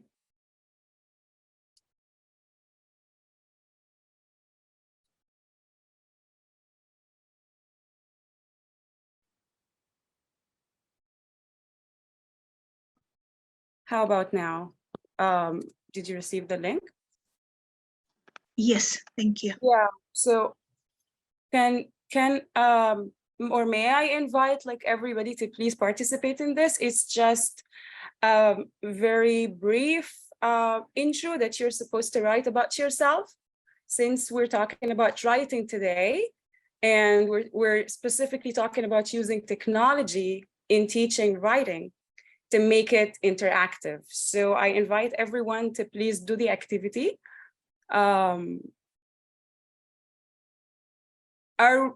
Is everybody clear regarding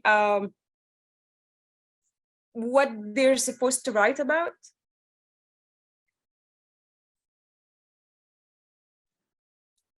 Yes, we have your message as a template. Yeah. So I already posted mine as an example, and feel free to include a picture if you think it's going to be relevant.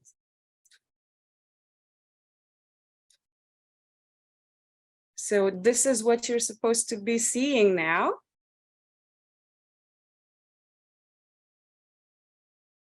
I'm going to give you like, let's say 4 to 5 minutes to write brief intro about yourself, your interests, your hobbies, and feel free to include a picture that you think is relevant. I invite everyone to please participate in this.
Oh, I'm starting to see intros now.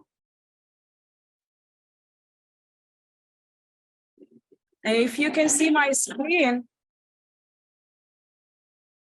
that's how it's supposed to look from your side as a teacher if you're doing such activity with your students.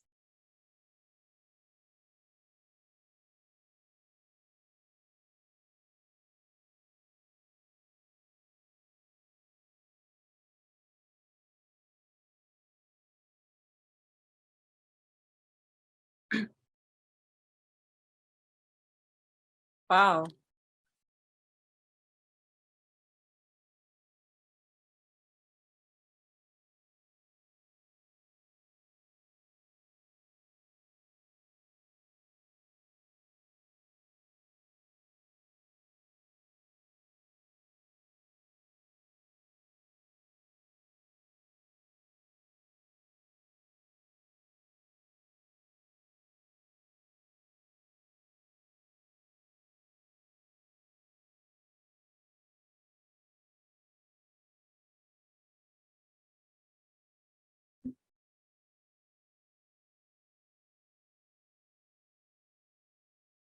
All right.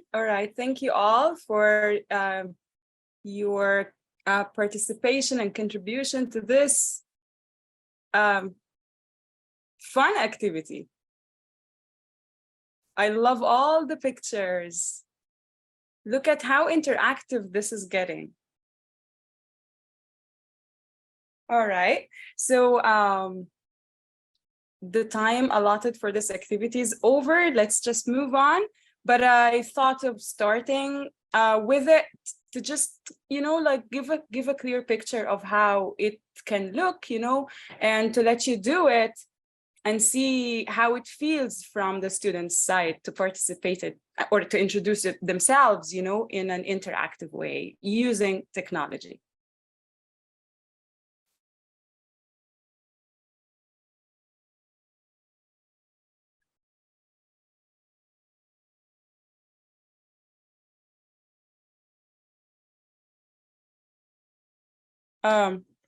Is the presentation being shared now?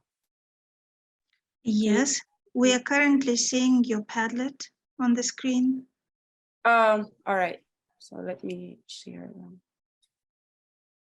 Okay. How about now?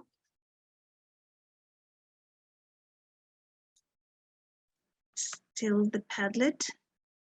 Okay, maybe I need to stop sharing.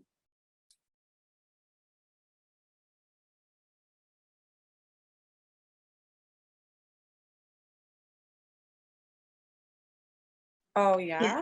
Yes, the presentation is on.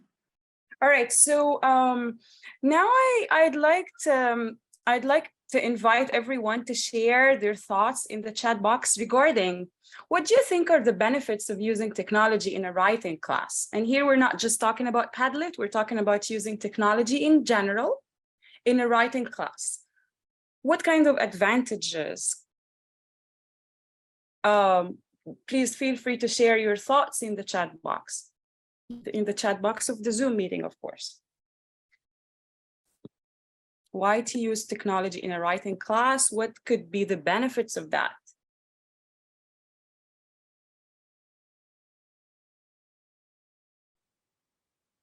I've enabled the chat feature in case anybody would like to write in the chat.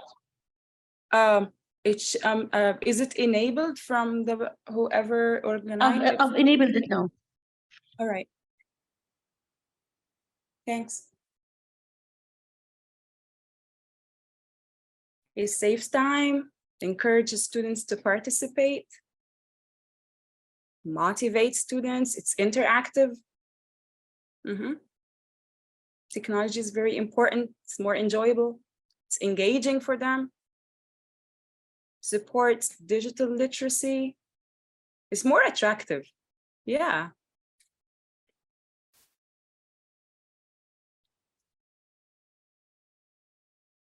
Students' attention span is relatively short, so technology helps them not lose focus. I agree. Saves time and effort, captures students' attention, increase participation amongst learners. We write digitally, exactly. The digital revolution.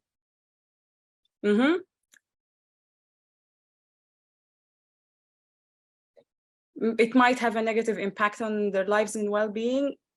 Everything has its, pros and cons. Create autonomous learner, generate ideas, help students with spelling feedback in real time and supports learning. Yeah, we're gonna touch on that, in a minute. Deal with the unknown and get out of the papers. Yeah, exactly. Thanks all for sharing all your thoughts regarding the advantages, that using technology can bring, to the classroom. Okay. Now we're gonna do this activity together. We're supposed to brainstorm ways in which technology can be used in a writing class. That technology can make the writing, session or the writing lesson interactive, more fun. It can help save time and effort. But how can we implement, what are different ways in which we can use technology in class. Example I thought of if, you know, I am in the stage of introducing a particular topic, I might introduce it in the form of a video. So I can share a video link, a YouTube video link, for example, to introduce a particular topic. Now I want everyone to think of different ways in which technology can be integrated in a writing class. I want a minute to think individually about that, and then have people, you know, share their thoughts. But before they share their thoughts, they are supposed to be paired up. So is this something that we can do? Can people go to break? I'm afraid we're not using breakout rooms. Oh, okay. So the thing is, okay, no worries. Perhaps they can share their suggestions in the chat box. People think, and then can share their thoughts in like 2 minutes. The thing is that I want to use a different task format. So instead of people just, you know, posting their on on the chat box, I thought of having them share thoughts and then.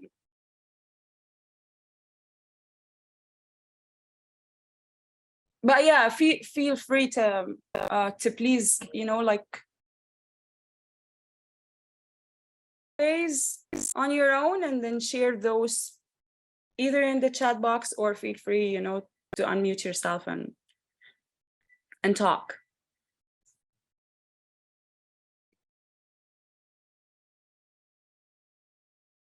Miss Afrah Shahrani, she thought about displaying some pictures and brainstorm ideas to write sentences. Yeah. So when you want them to, when you're brainstorming ideas, you can share pictures. And I believe sharing pictures on a screen, or using the projector, you know, because we're mainly talking about technology here. Someone is mentioning someone is saying the voice is not clear. Is it clear now? Yes, it is. And some people are starting to write things in the chat box. Yeah, I can see. Thanks a lot. So mind mapping app. There also someone wrote video chat, video show, PowerPoint. Perfect.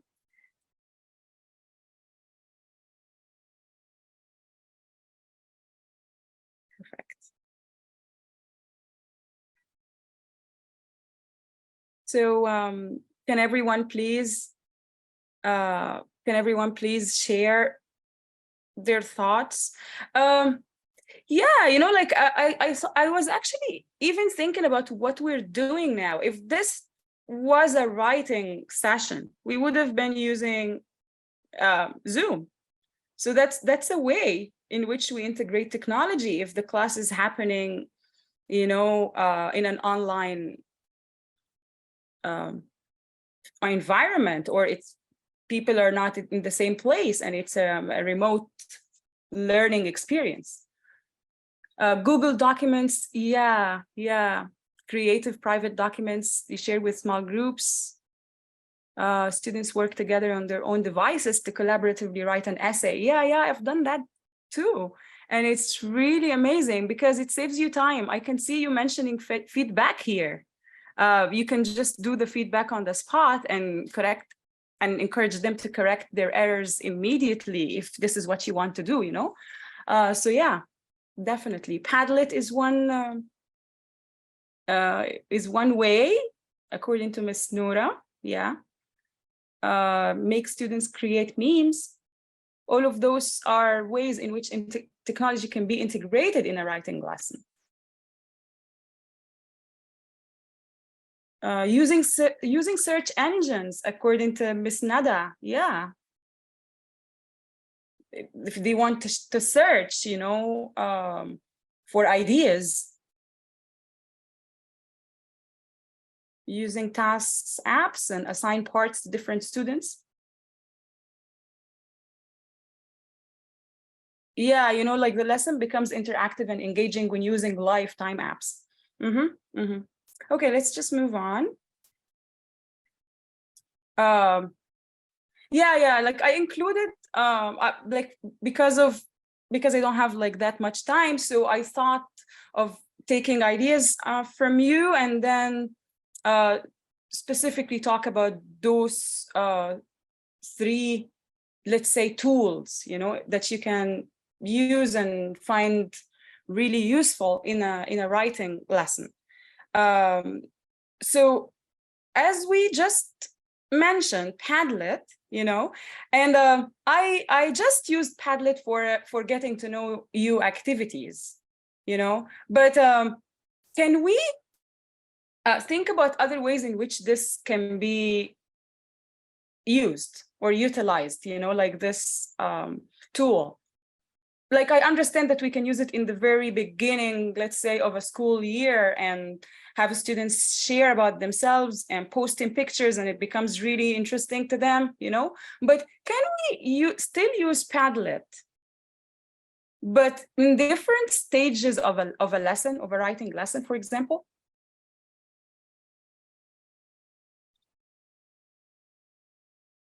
I you know, like you can always share whatever you think in the chat box, and I should be able to read that.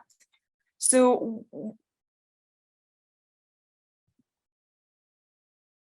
okay, so as you see, like I chose to use Padlet in the beginning of this session for a getting to know you activity, you know, like, and this can take place in the very beginning, let's say, of a semester. And we can also use it to brainstorm ideas, and we can use it to submit a file or a Word document, you know. You can even make a comment on peers and work. We'll come to that in a second, actually. And number two is an interactive Word document, and I believe this has already been, you know, pointed out in the chat. Google Docs, you know, like in other words. So we can use this to have students write individually or in pairs or even in groups. Teacher can monitor and share comments and write feedback, post feedback to the students on the spot so that they can fix their errors or at least be aware of their mistakes. And here is one more tool that I love, you know, to use in particular parts of a writing lesson. Is called Slido. I'm not sure if you've used it before, but we're gonna be taking a look at that in a moment. Now, in Slido, students can answer open questions, share opinions and feedback. Students can also ask questions anonymously. All right. So what we're gonna do now is I'm gonna take you to Padlet again.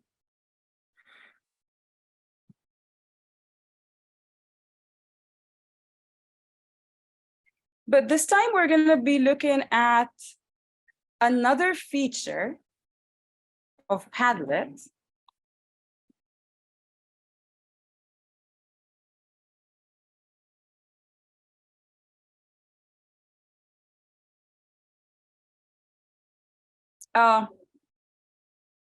Please confirm that you received the link that I just shared in the chat box and let me know if it works.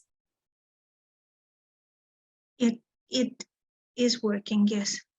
Perfect. So I invite you to go to the link, and like you will find,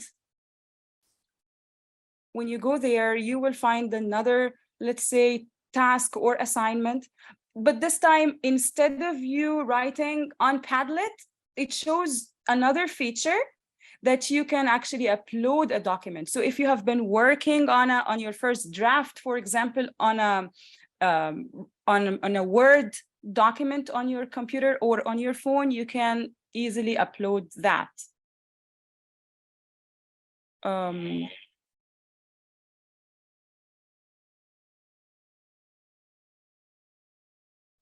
So if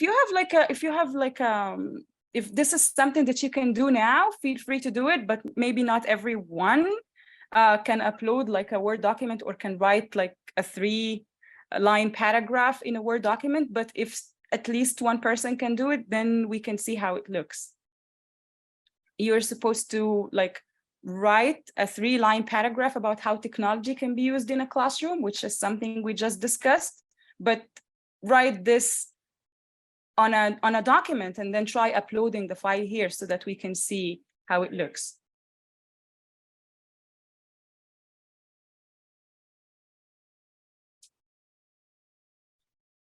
So just to clarify, you want us to open a Word document, write the answer, save it, and then upload it. And then upload it. Mm-hmm. Thank you.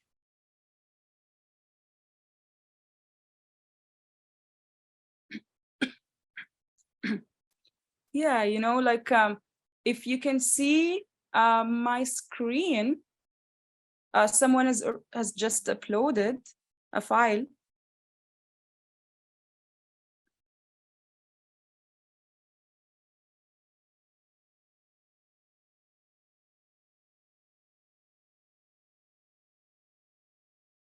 And it's a PDF file. And it's relevant. I mean, like, yes, it's not a 3-line paragraph, but at least we know how it looks. You know, like from the teacher's side, when you're supposed to receive work, you know, or pieces of writing from your students, you know who submitted. And I always encourage my students to you know, like to name their files or at least write their names if it's something that they are posting on the spot and it's not a writing document or anything. So someone just posted that.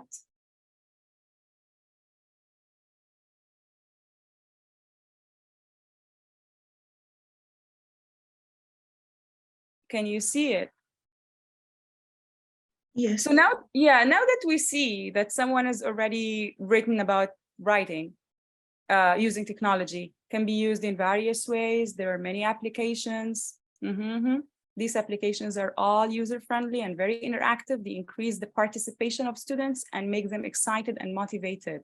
And that sums up all what we've covered so far. Perfect. You know what? Like now I can, as a teacher, you know, post a comment. You see how it looks? Can you, as like participants, also post comments? Can you try doing that?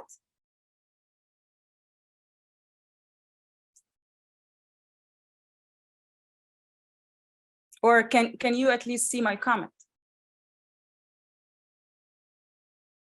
Yeah, but it says anonymous since you're not, you know, like signed up. But if you choose to use Padlet with your students, you would, you know, you would want to have them register and have their own account so that whenever they post something, it has their name. Yeah. All right. Ms. Alia, may I ask you, is it a free version or is there a paid version as well? Actually, there is a basic plan that I have been sticking to and it works just fine, you know, but you can, like, I mean, like there are other plans where you are required to pay, but if you choose to use the basic plan, that should be fine, you know, like for those activities we have just done. And if I were to attach a rubric, would it be possible? The rubric Yeah, against I mean, like which to grade the writing. Yeah, you know, like every time you're creating a new task or assignment on Padlet, you have the freedom to attach or upload whatever documents you would like your students to see. Perfect, thank you. You're welcome. Back to the presentation. So now we actually used Padlet for another purpose, which is to have the students upload their work. And as you see, like participants or students and even the teacher can post their own comments on the work.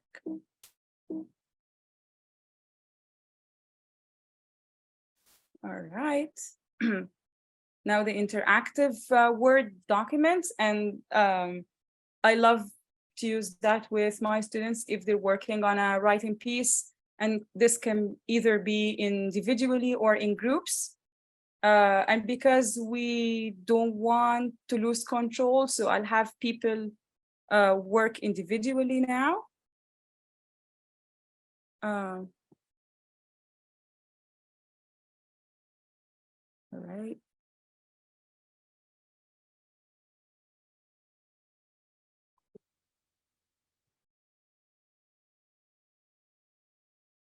Just to give us all a hands-on, experience of how this works. You don't have to write like a complete paragraph.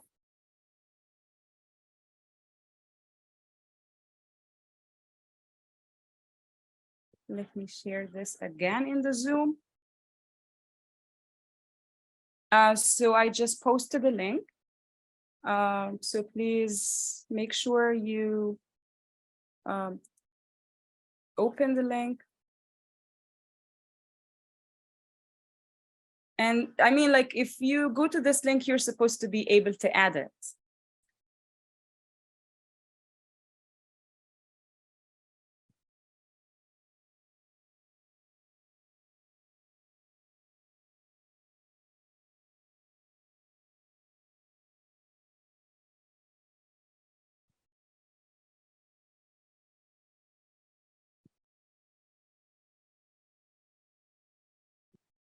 So I mean, like, yeah, like it was supposed to take place in groups, but feel free to write your name instead of the group number, and like share your paragraph or write your paragraph now.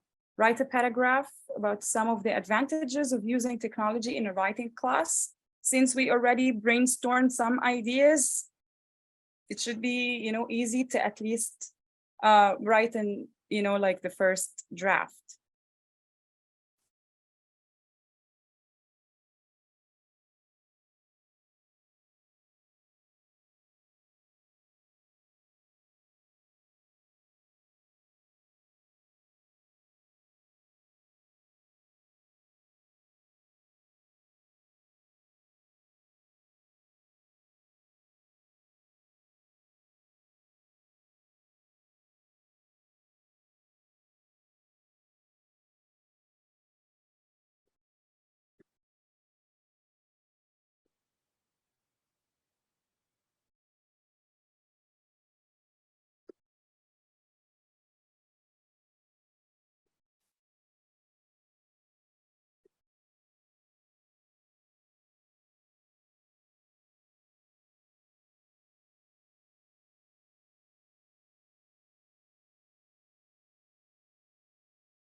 Yeah, thanks all for all your lovely paragraphs.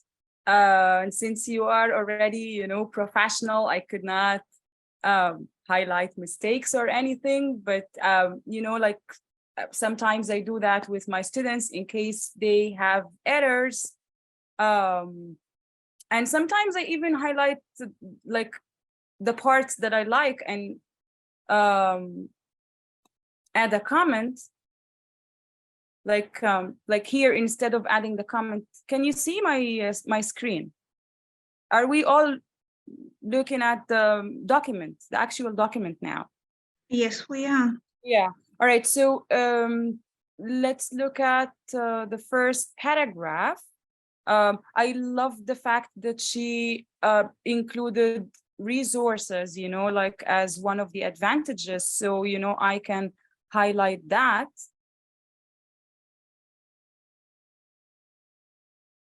And I can even add a comment.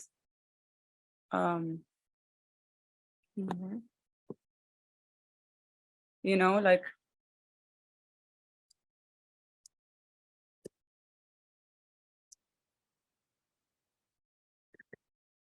sometimes, like I want to praise students' ideas, and I want like give them some confidence. So I would say, I didn't think about that. Wow, resources. I didn't think about that as a teacher. So are you able to see the comment? Yes. Yeah. All right. So let's just go back to the presentation. Like usually when I use interactive Word documents, like I had already agreed with my students on a color code system I would be using to highlight, or to make them aware of their mistakes. So for example, I can use yellow for grammar, red for spelling, purple for punctuation, and blue for word choice. And I can highlight that in the Word document itself. Is this clear? Are we good?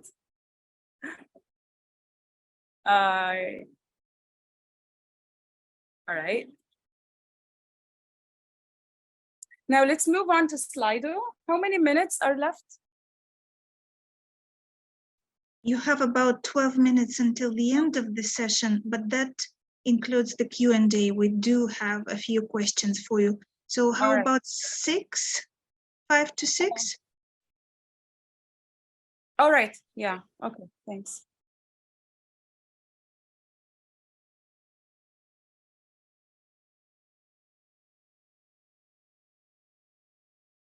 Slido shouldn't take much time, I'm going to be sharing the link.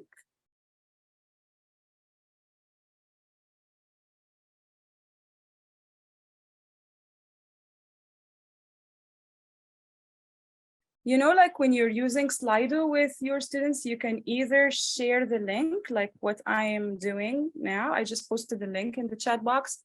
And sometimes you may invite them to just go to slido.com and have them look at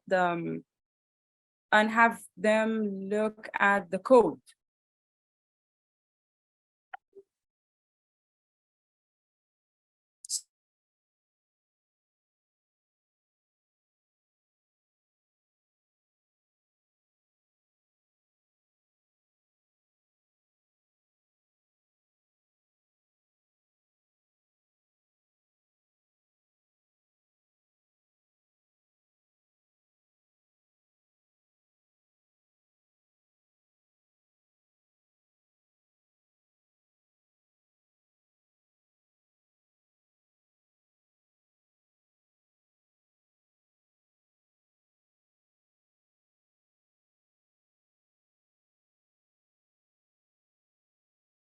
Miss Alia, when we go to Slido, are we supposed to write questions?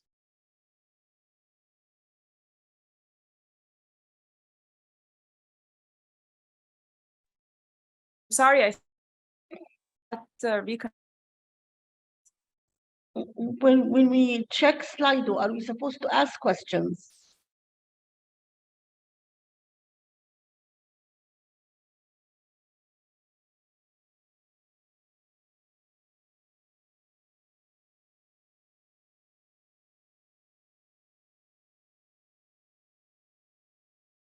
Okay, thank you, Sita. Not reconnected, but please let me.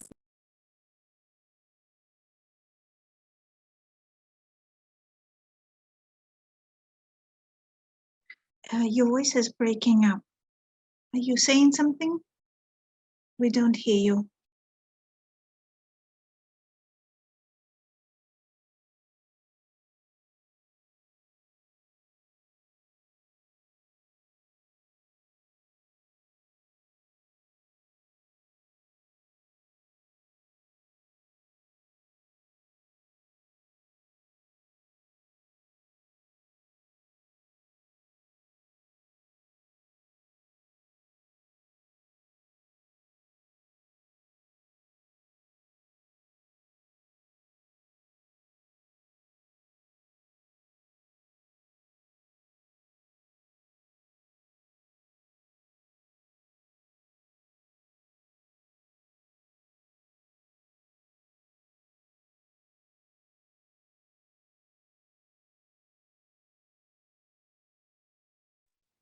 The Zoom kept, like kicking me out, but I'm not sure if, yeah, it's working fine now. So are you able? I can able? hear you very well, thank you. Perfect. I'm sorry about that, but I just don't know what went wrong. So yeah, like as you see, if you see my screen, as you see, most of the people think using technology in writing teaching is useful. 31% believes it's essential, right? Another feature we can take it, like make use of while using Slido is an open text question or an open question. So like, right, some of the drawbacks of using technology in a writing class, and I mean, like, as you, yeah, like we just encountered those issues. Connection issues could be one of the drawbacks. So like we can use this feature again while we are brainstorming ideas before we go ahead and have students write the first draft. Over dependence on spell check, yeah.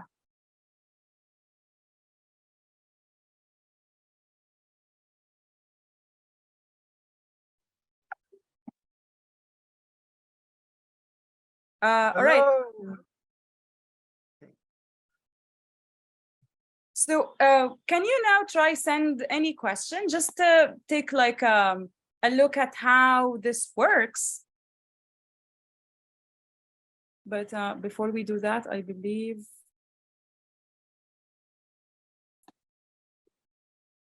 I have to stop, pause. Okay, so some start forgetting how to hold the pen and write. Now we just looked at how the teacher can post a question and have students answer. Another feature can be, when you invite participants or invite the students to post their questions, and they have the freedom to either post them with their names or post them anonymously if they are embarrassed. Are you able to do so? And this will be the last thing. I mean, like we're doing.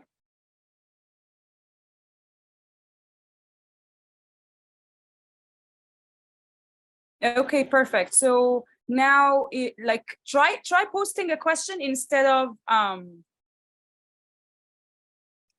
mean, like I really appreciate the fact that you wrote yes, because I know that it's working fine. But if you try posting a question and you're actually targeting the teacher, we can have a look at how this works. Which tool did you find most useful? Like for me, I've always found interactive Word documents, really useful. Especially if we are in the stage of writing like an actual paragraph and we've already brainstormed all ideas and things like that. Yeah, I mean, like someone is sharing feedback here, and we can also use it for sharing feedback. It's very useful. Thanks for sharing.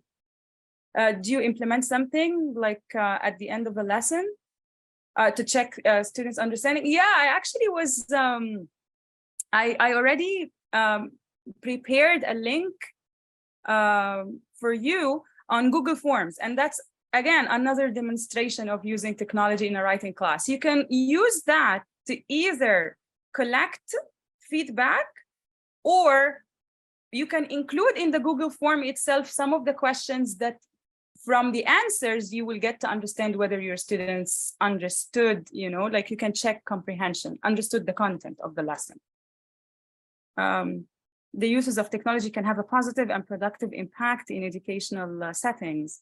So as you see, like I believe it's being productive. And I mean, in my opinion, it's also positive because it's, as we mentioned in the beginning of this session, it's interactive, it's fun, you know, like it breaks the routine, and it takes us away from, you know, like the traditional way of submitting writing in papers and have the students use a pen to correct. Okay. Yeah, dear Miss Alia, I'm so sorry, but I will have to give the floor to the other presenter. However, we did have a lot of questions, and clearly your presentation has provided so much stimulus to everyone to participate that we truly, truly appreciate it, and thank you for that. Would you kindly share your email? Maybe people would like to contact you and have some follow-up further questions, if you don't mind, in the chat box. And yeah, thank you so much for having me. And that's pretty much everything that I want today's session. So apart from the feedback part, we are done, you know. I just posted my email address so that everyone or whoever wants to send me a question, or I'll be glad. Thank you so much, and we hope you can go back and sleep a bit more since it's so early in New York now. Thank you very, very much. Have a good day, and we will be looking forward to your participation in our future events. Thank you. Time and energy. Google Translate and Grammarly, teacher's friend or foe. And again, it's a collaborative effort from Dr. Daniel Bailey and Dr. Andrea Lee. Dr. Daniel is teaching at Konkuk University in South Korea. Dr. Andrea is in Austin Peay State University in the United States. Dr. Daniel, the floor will be yours in a second. I just want to tell you that you are currently communicating with us from Korea. Is that right? That's correct. I am. What is the time there? Oh, it's perfect time over here. It's 6 o'clock. It's a little right. bit before dinner. All right. Excellent. So bring up the appetite. All Cognitive right. and physical in us. The floor is yours. Okay, fantastic. And thank you. And I am here, and it is 6 o'clock here. Now it's about 3 a.m. where my co-presenter Andrea is. So I had her make a nice video to help me and help us with her part of the presentation. And so, yeah, well, with the presentation we have, there are two different tools that I wanted to talk about. And these are two different writing tools, which I've been working with a lot with my students. And there's a lot of debate among the teachers in our teaching community here in South Korea on whether or not they're good or they're not good for students, and they're Google Translate and Grammarly. And so I thought it'd be great to talk about. I wrote a paper on Grammarly with Andrea a couple years ago. We both worked on that together. And in addition to talking about the advantages and challenges of using Grammarly, we'll also hopefully have some time to present some of our findings and how those findings can apply second language writers and improve their writing, at least improve the quality or polish their writing. Before that, though, right now I'm working on a couple papers with Google Translate. So we'll go ahead and begin just talking about Google Translate.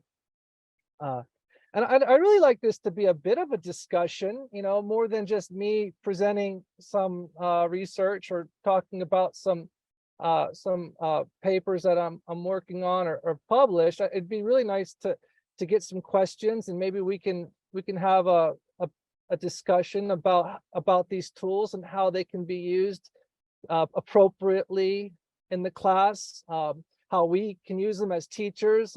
A lot of us, perhaps, you know, we might teach, of course, writing. We could be teaching translation. Some of you, I think, in Saudi Arabia may be translation, may have some translation courses. And Google Translate is an interesting a tool for you. And so there are a lot of, I think, a lot of applications for both of these websites.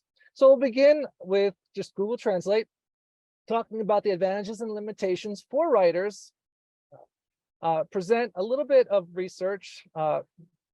And the research is I'd like to talk about really just looking at student perceptions of Google Translate, both Saudi students and Korean. I am here in Korea, but the research I did was in collaboration with a colleague in Saudi Arabia.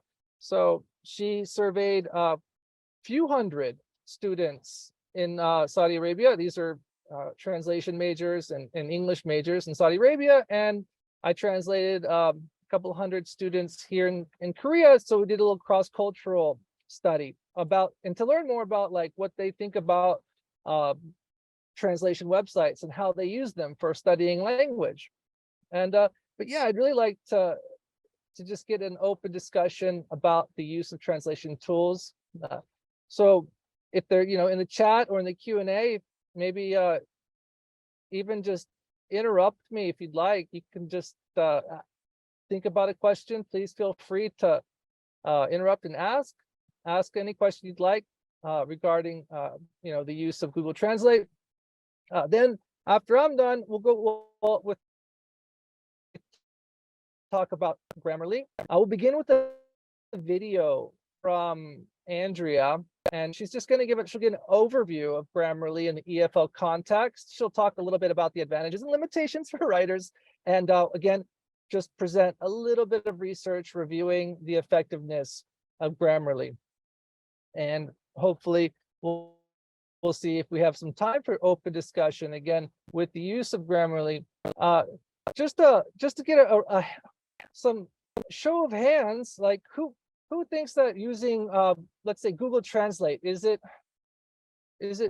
valuable? It's kind of I even had a conversation today with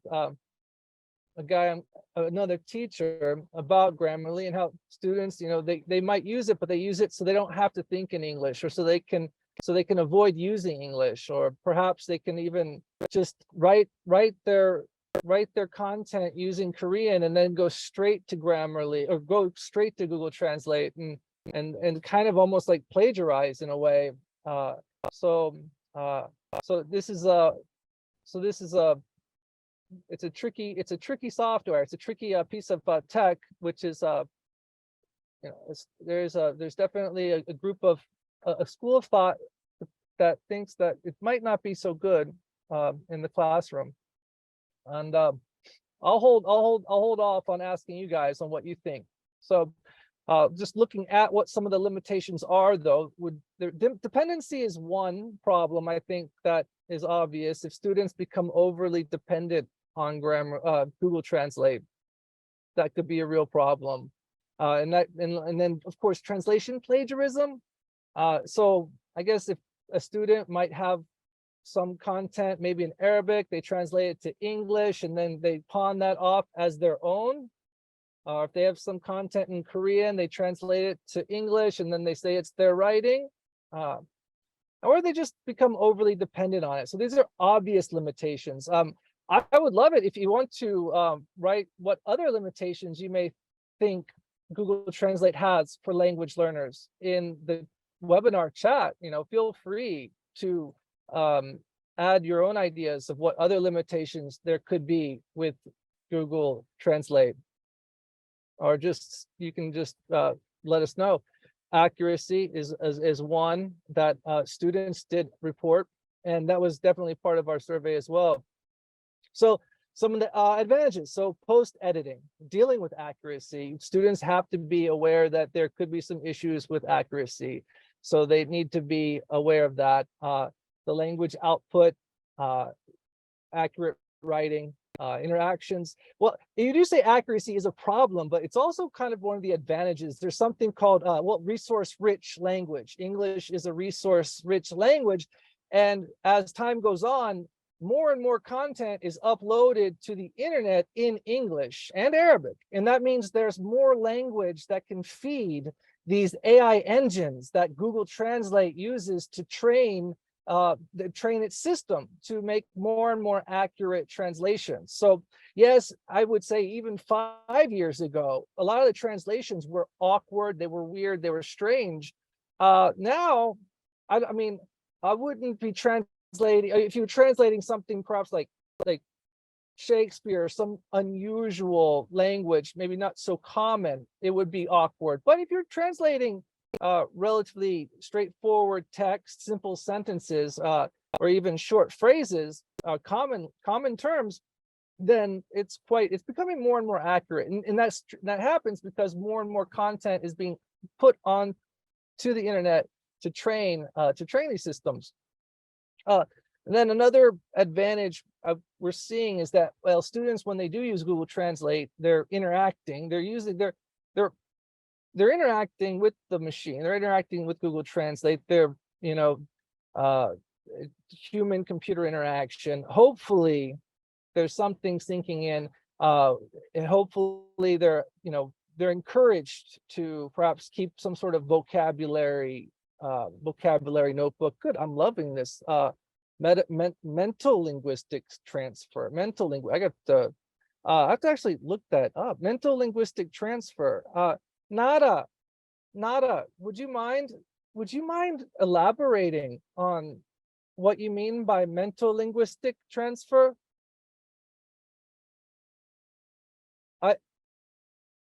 I hate to pick on you, but that sounds so interesting. Nada? Oh, I might come back to that, but I guess just through breaking that word down though, there seems to be like interactions with the language, always grammatically accurate, but yeah, issues with accuracy seem to be the issue. And so one of the biggest recommendations that we're making with our paper is that students definitely have to revise. And so what are the reasons EFL students use Google Translate? Well, it's a popular translation website. It's Google, billion-dollar company, so they can afford to invest in making sure it's good enough for students, for the user to be happy to come back and use it again. As I said earlier, English is the resource-rich language, so that a lot of content online to train the system. I wanted to talk a little bit about language learning theories and how I think that they can apply to Google Translate. Input hypothesis. So we have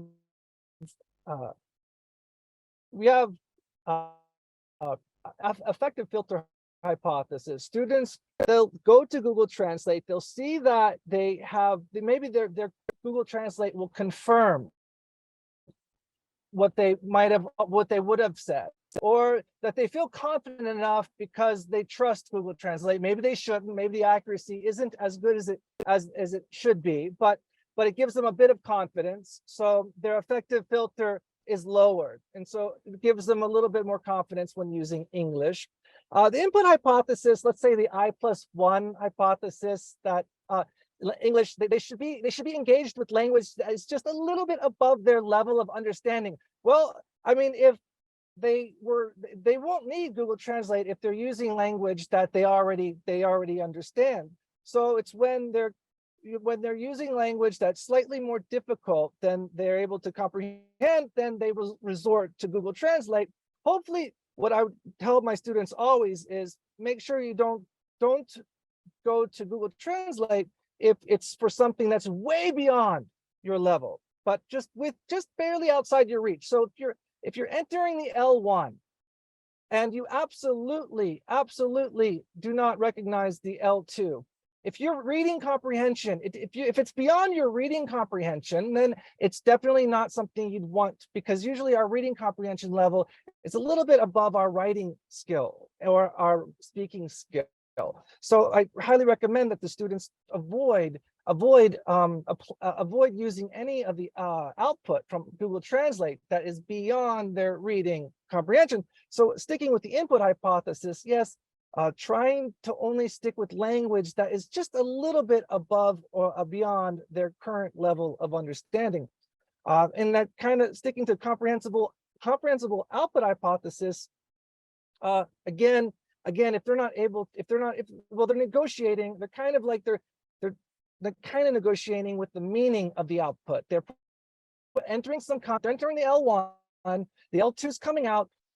Do they understand this L2? Is there something that there's this knowledge gap? Perhaps there's something that they recognize that they do understand the L2 by reading it. They wouldn't have been able to create that content without Google Translate's help, but they do recognize it because their reading skills are above their writing skills. So that's kind of neat. So and that it kind of echoes the zone of proximal development, where yes, they're using Google Translate just to help them stay somewhat within the boundaries of what they already know, but hopefully not going too far outside. Like if they're A1, they should stick to, let's say, A2 or B1 level of language use. They shouldn't be trying to go to B2 plus or C1. They should stay within their wheelhouse. But then, of course, saving time and energy is a major reason for why students will use Google Translate.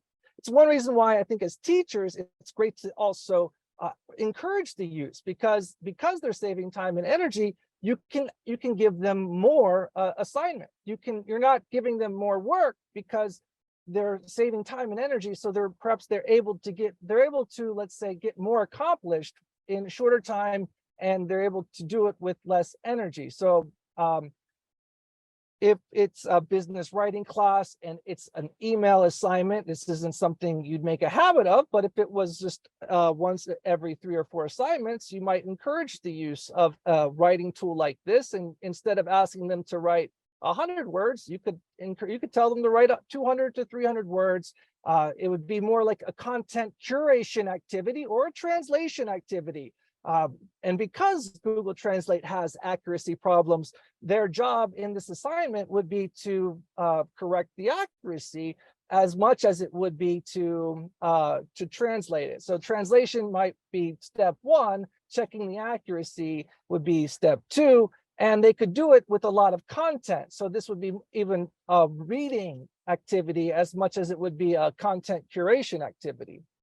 So I think there's an opportunity here for like somewhat of a unique style of EFL writing assignment. Not something I'd recommend making an entire curriculum around, because students should still be able to do a pen and paper writing activity, be able to create content from scratch. But a little, I think there's still opportunity for a little variety. Yeah, and so with our research paper, one of them that we're dealing with now, it looked at what are the benefits, limitations, what influence do benefits, limitations, L2 proficiency, and mother tongue. I guess we're working with the terms here, but mother tongue, Arabic and Korean, have on the actual use of machine translation tools. And so that was, and this is the paper that we are currently submitting. And this one involved 370 participants, 310 Saudis, 160 Koreans. This was a questionnaire study.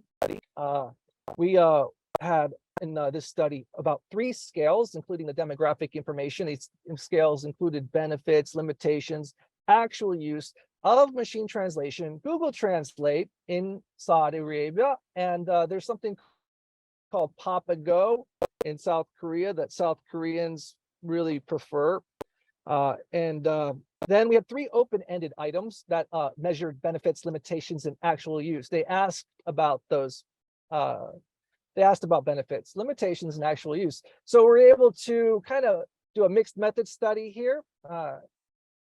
And with the open-ended items, we did a cluster diagram, which is like a thematic analysis using in vivo. It's a really neat style that helps visualize open-ended data. I was gonna, here we go. So just to shoot through some of the tables real quick with you, we had relatively high correlation among the MTUs, benefits. We broke up limitations because there was accuracy problems and then English avoidance. So accuracy was like machine translation. Google Translate has problems. They don't give correct translations kind of thing. English avoidance is a different type of limitation, which is that, well, you're not using English. You're not thinking English. You're not using English. You're avoiding the use of English. So both of these were like limitations. I think English avoidance was a limitation for a language learner, especially low proficient language learner.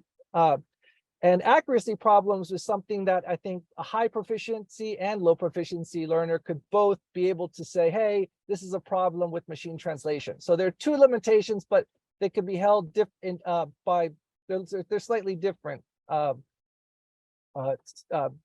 stem from slightly different points of view. Yeah.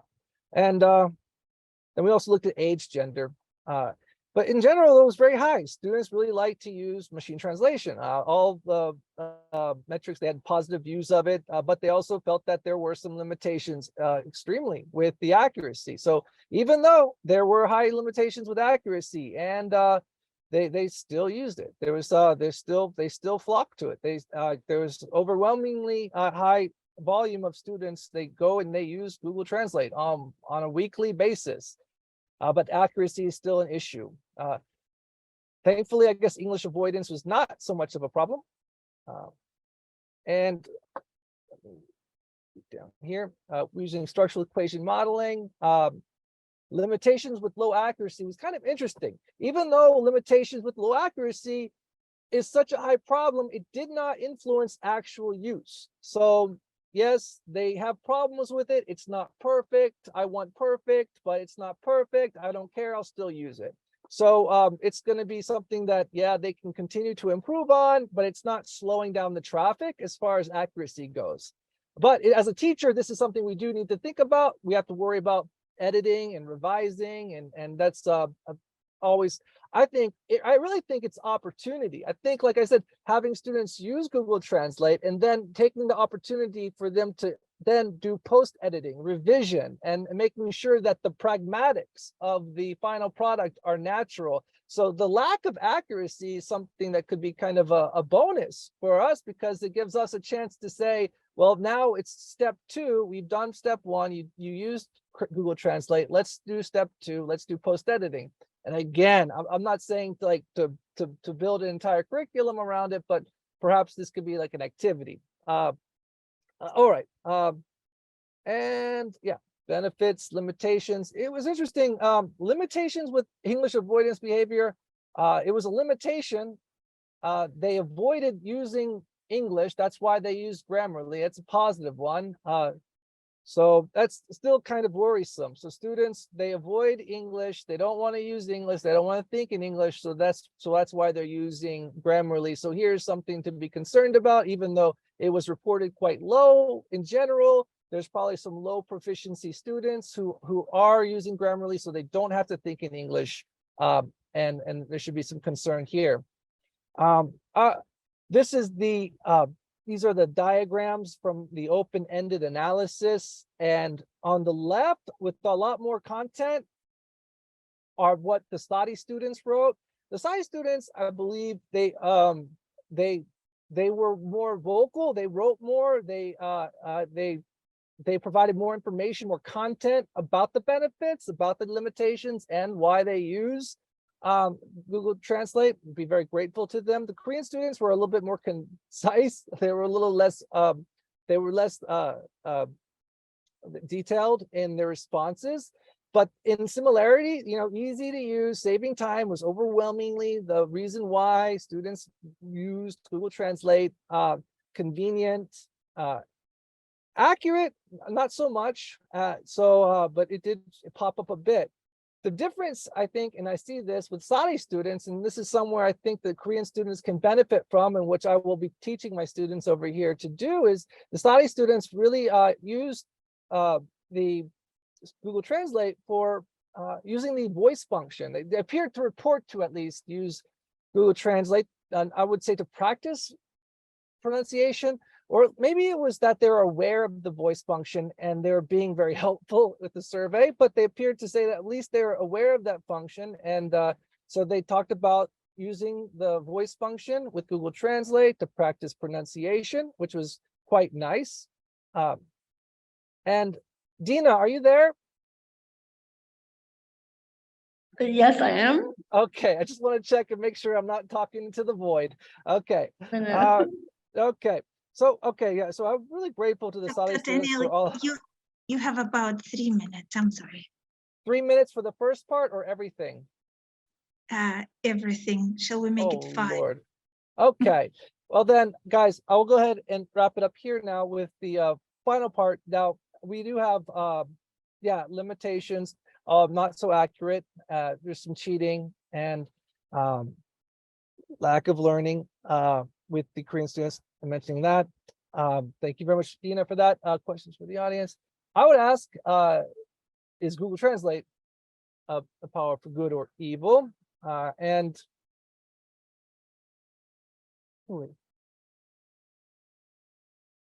how students use Google Translate, how students use Google Translate, how can students use Google Translate to help with writing? And how can we design lessons so that students avoid becoming too overly dependent on Google Translate, yet still benefit from using it? Dina, would we possibly have 6 minutes for a short video? Yes, sure. Miss Julia allowed it. Yes, please. Okay.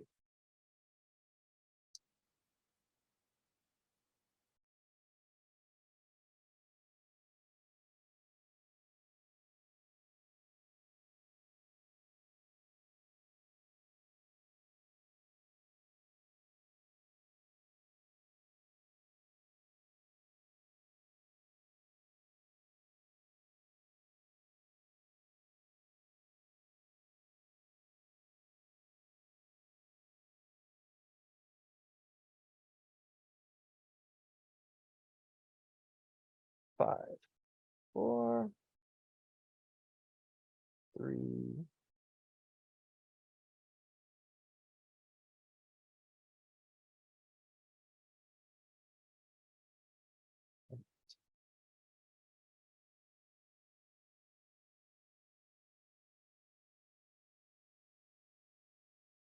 Hello everyone, welcome to our presentation, a comparison of L2 writing genres, test, textbook, and social media. My name is Andrea Lee. I'm a professor at Austin Peay State University in the United States. I used to teach in South Korea with Dr. Daniel Bailey. And my co-presenter today is Dr. Daniel Bailey, who teaches at Konkuk University Global Campus. First, corpus analyzed. Second, research questions. Third, a comparison of Grammarly with other autocorrect websites and software. 4, variables investigated. 5, examples of writings and error types. And 6, finally, our results and discussion. So why are you here today? So some of you are here to learn how EFL students use Google Translate and Grammarly to complete their assignments. Some of you may actually be students who are interested in improving their writing. So there are many reasons why you might be here today, and we're glad that you are. So why listen to this presentation? We are professionals who have been teaching writing courses at different levels, from primary up through university, the adult age, to native English speakers as well as non-native English speakers. Presently, I actually teach mostly doctoral students and graduate students in the US, and the majority are native English speakers, and many of them use these tools, especially Grammarly, to assist them in their writing. And we actually encourage them to, because it's very easy to make mistakes even as native speakers. And Dr. Bailey and I actually published an article together on the effectiveness of Grammarly, and we're currently working on 2 upcoming papers that investigate the use of Google Translate in English as a foreign language classes. So what are we going to discuss more specifically? We're going to begin by reviewing Grammarly, give some recommendations for its application, especially in the English as a foreign language classroom. We're also going to discuss the types of errors Grammarly is successful at identifying and errors to focus on, okay? Further, we're going to provide some exercises and study practices that students can do when using Grammarly that are going to support their learning. They can become more effective writers and learn how to use grammar more effectively.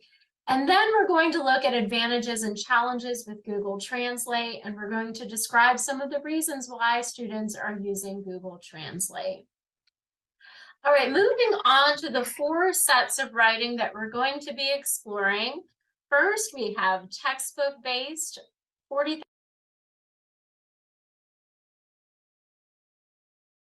I'll go ahead. I'll go ahead and stop there, Dina. But I will recommend, though, if there's that paper, we can recommend. There's a Grammarly paper, and I can share that. But then, Dina, if we're out of time, then regarding Grammarly, I just want to say that it's a from what we see, and I think the findings are in. It's not something that will really improve one's writing quality. It's just something that improves the polishes the writing. You know, I think I don't know. As personally, I use it, and I swear by it, and I insist my students use it. And I don't know. I don't know if this is something I will regret later on in life, that I rely so heavily on these tools. I do know that I ask students, we go back and forth with the online. We're working on tools like Google Translate or Grammarly, and then of course we go into the classroom, we mix it with pencil and paper, and we compare and see how, you know, of course we want to become independent like writers, where we might not need to have these tools to write. But geez, man, if they're there, and if they can help you from avoid maybe making a simple mistake, like Grammarly, for example, just to highlight some of this, I think we all know what kind of mistakes they catch: the article errors, the verb noun agreements, the awkward wording, the fragment sentences, the 100 or so different types of common errors that Grammarly can catch, and then being able to, like, you know, recognize, oh, hey, you know what, I don't mind that kind of error, or being able to, again, self-check, and then teaching students, training them on how to use these tools to be able to self-check themselves and be metacognitive in that sense. You know, I think they're fair tools to use. Okay, but again, it's to each their own, and I know people that swear against them, and they have good argument, which makes them a good research topic. If there are any questions, I'm here to talk anytime. I'm at Google University, and I'll put my email up right now, and I'll be here to answer any questions that you may have. Perfect. We were just suggesting that you share it with us in case any questions do pop up. I'm sure people would love to get in touch. One question from me, maybe. What do you think, if we look at the European framework, what are the levels that would be in need of Google translation the most, from A1 to C1? Grammarly, it's kind of clear, we understand what it's for, but Google Docs, Google Translate. I think that's, you know what, I think there's a lot of research that needs to be done on this. There really is. There really is. I feel there. I would be out of place to recommend it. I think that I am still on the fence, because So friend or foe? because I'm such a fan of Grammarly, but with Google Translate, I'm still like on the fence. I would say that it would almost be like, I would say A2, B1, B2, but I feel like if you're at C, or even B2 plus, then you're good. I think if you're at A, or if you're at the A1, A2 minus, then you really should just focus on learning as much vocabulary as you can. And but if you're at that middle ground, then you might be having, you know, the ability to have your vocabulary notebook, and you could just play around with as many different, you might just add Grammarly to your arsenal that you already have established and you're already on your journey. But if you're at the really early stages, or if you're at the really late, but this is somewhere that it's just the Wild West, I think, still, and it continues to be so because it continues to improve. There are things like China, I think areas in China, they've just given up on English study because they feel AI is going to go so fast and so far, they won't need to learn languages anymore. So it's just, it's a Wild West with what's going to happen, I think, in the next 10 years. And I really don't feel comfortable, like, that's a great question. We will have our fears, of course. So wrapping up, it's up to us to decide whether to make it a friend or to run away from it as you would from a foe. All right, Dr. Daniel, thank you so much. It was enlightening, and thank you for joining us. And maybe we will be able to hear more from your research findings in our future events. That would be lovely. Absolutely. I'll have some early prints going up, and I'm on ResearchGate, so please follow me. And I'll have early prints for the Google Translate soon. And then the Grammarly is already up there. So please check it out. All right. Thank you very much. Thanks, everybody. We will now have a short break of about 22 minutes, but do come back to join us at 12:45. For more sessions, we have representatives from the American University in Dubai, from McGraw-Hill Publishing House, from Imam University, Prince Sultan University, King Saud University. I'm sure the afternoon will be as informative as the morning session has been. Thank you very much, everybody, and we hope to see you after the break. And if not, go on with your day. Thank you very much. Bye-bye.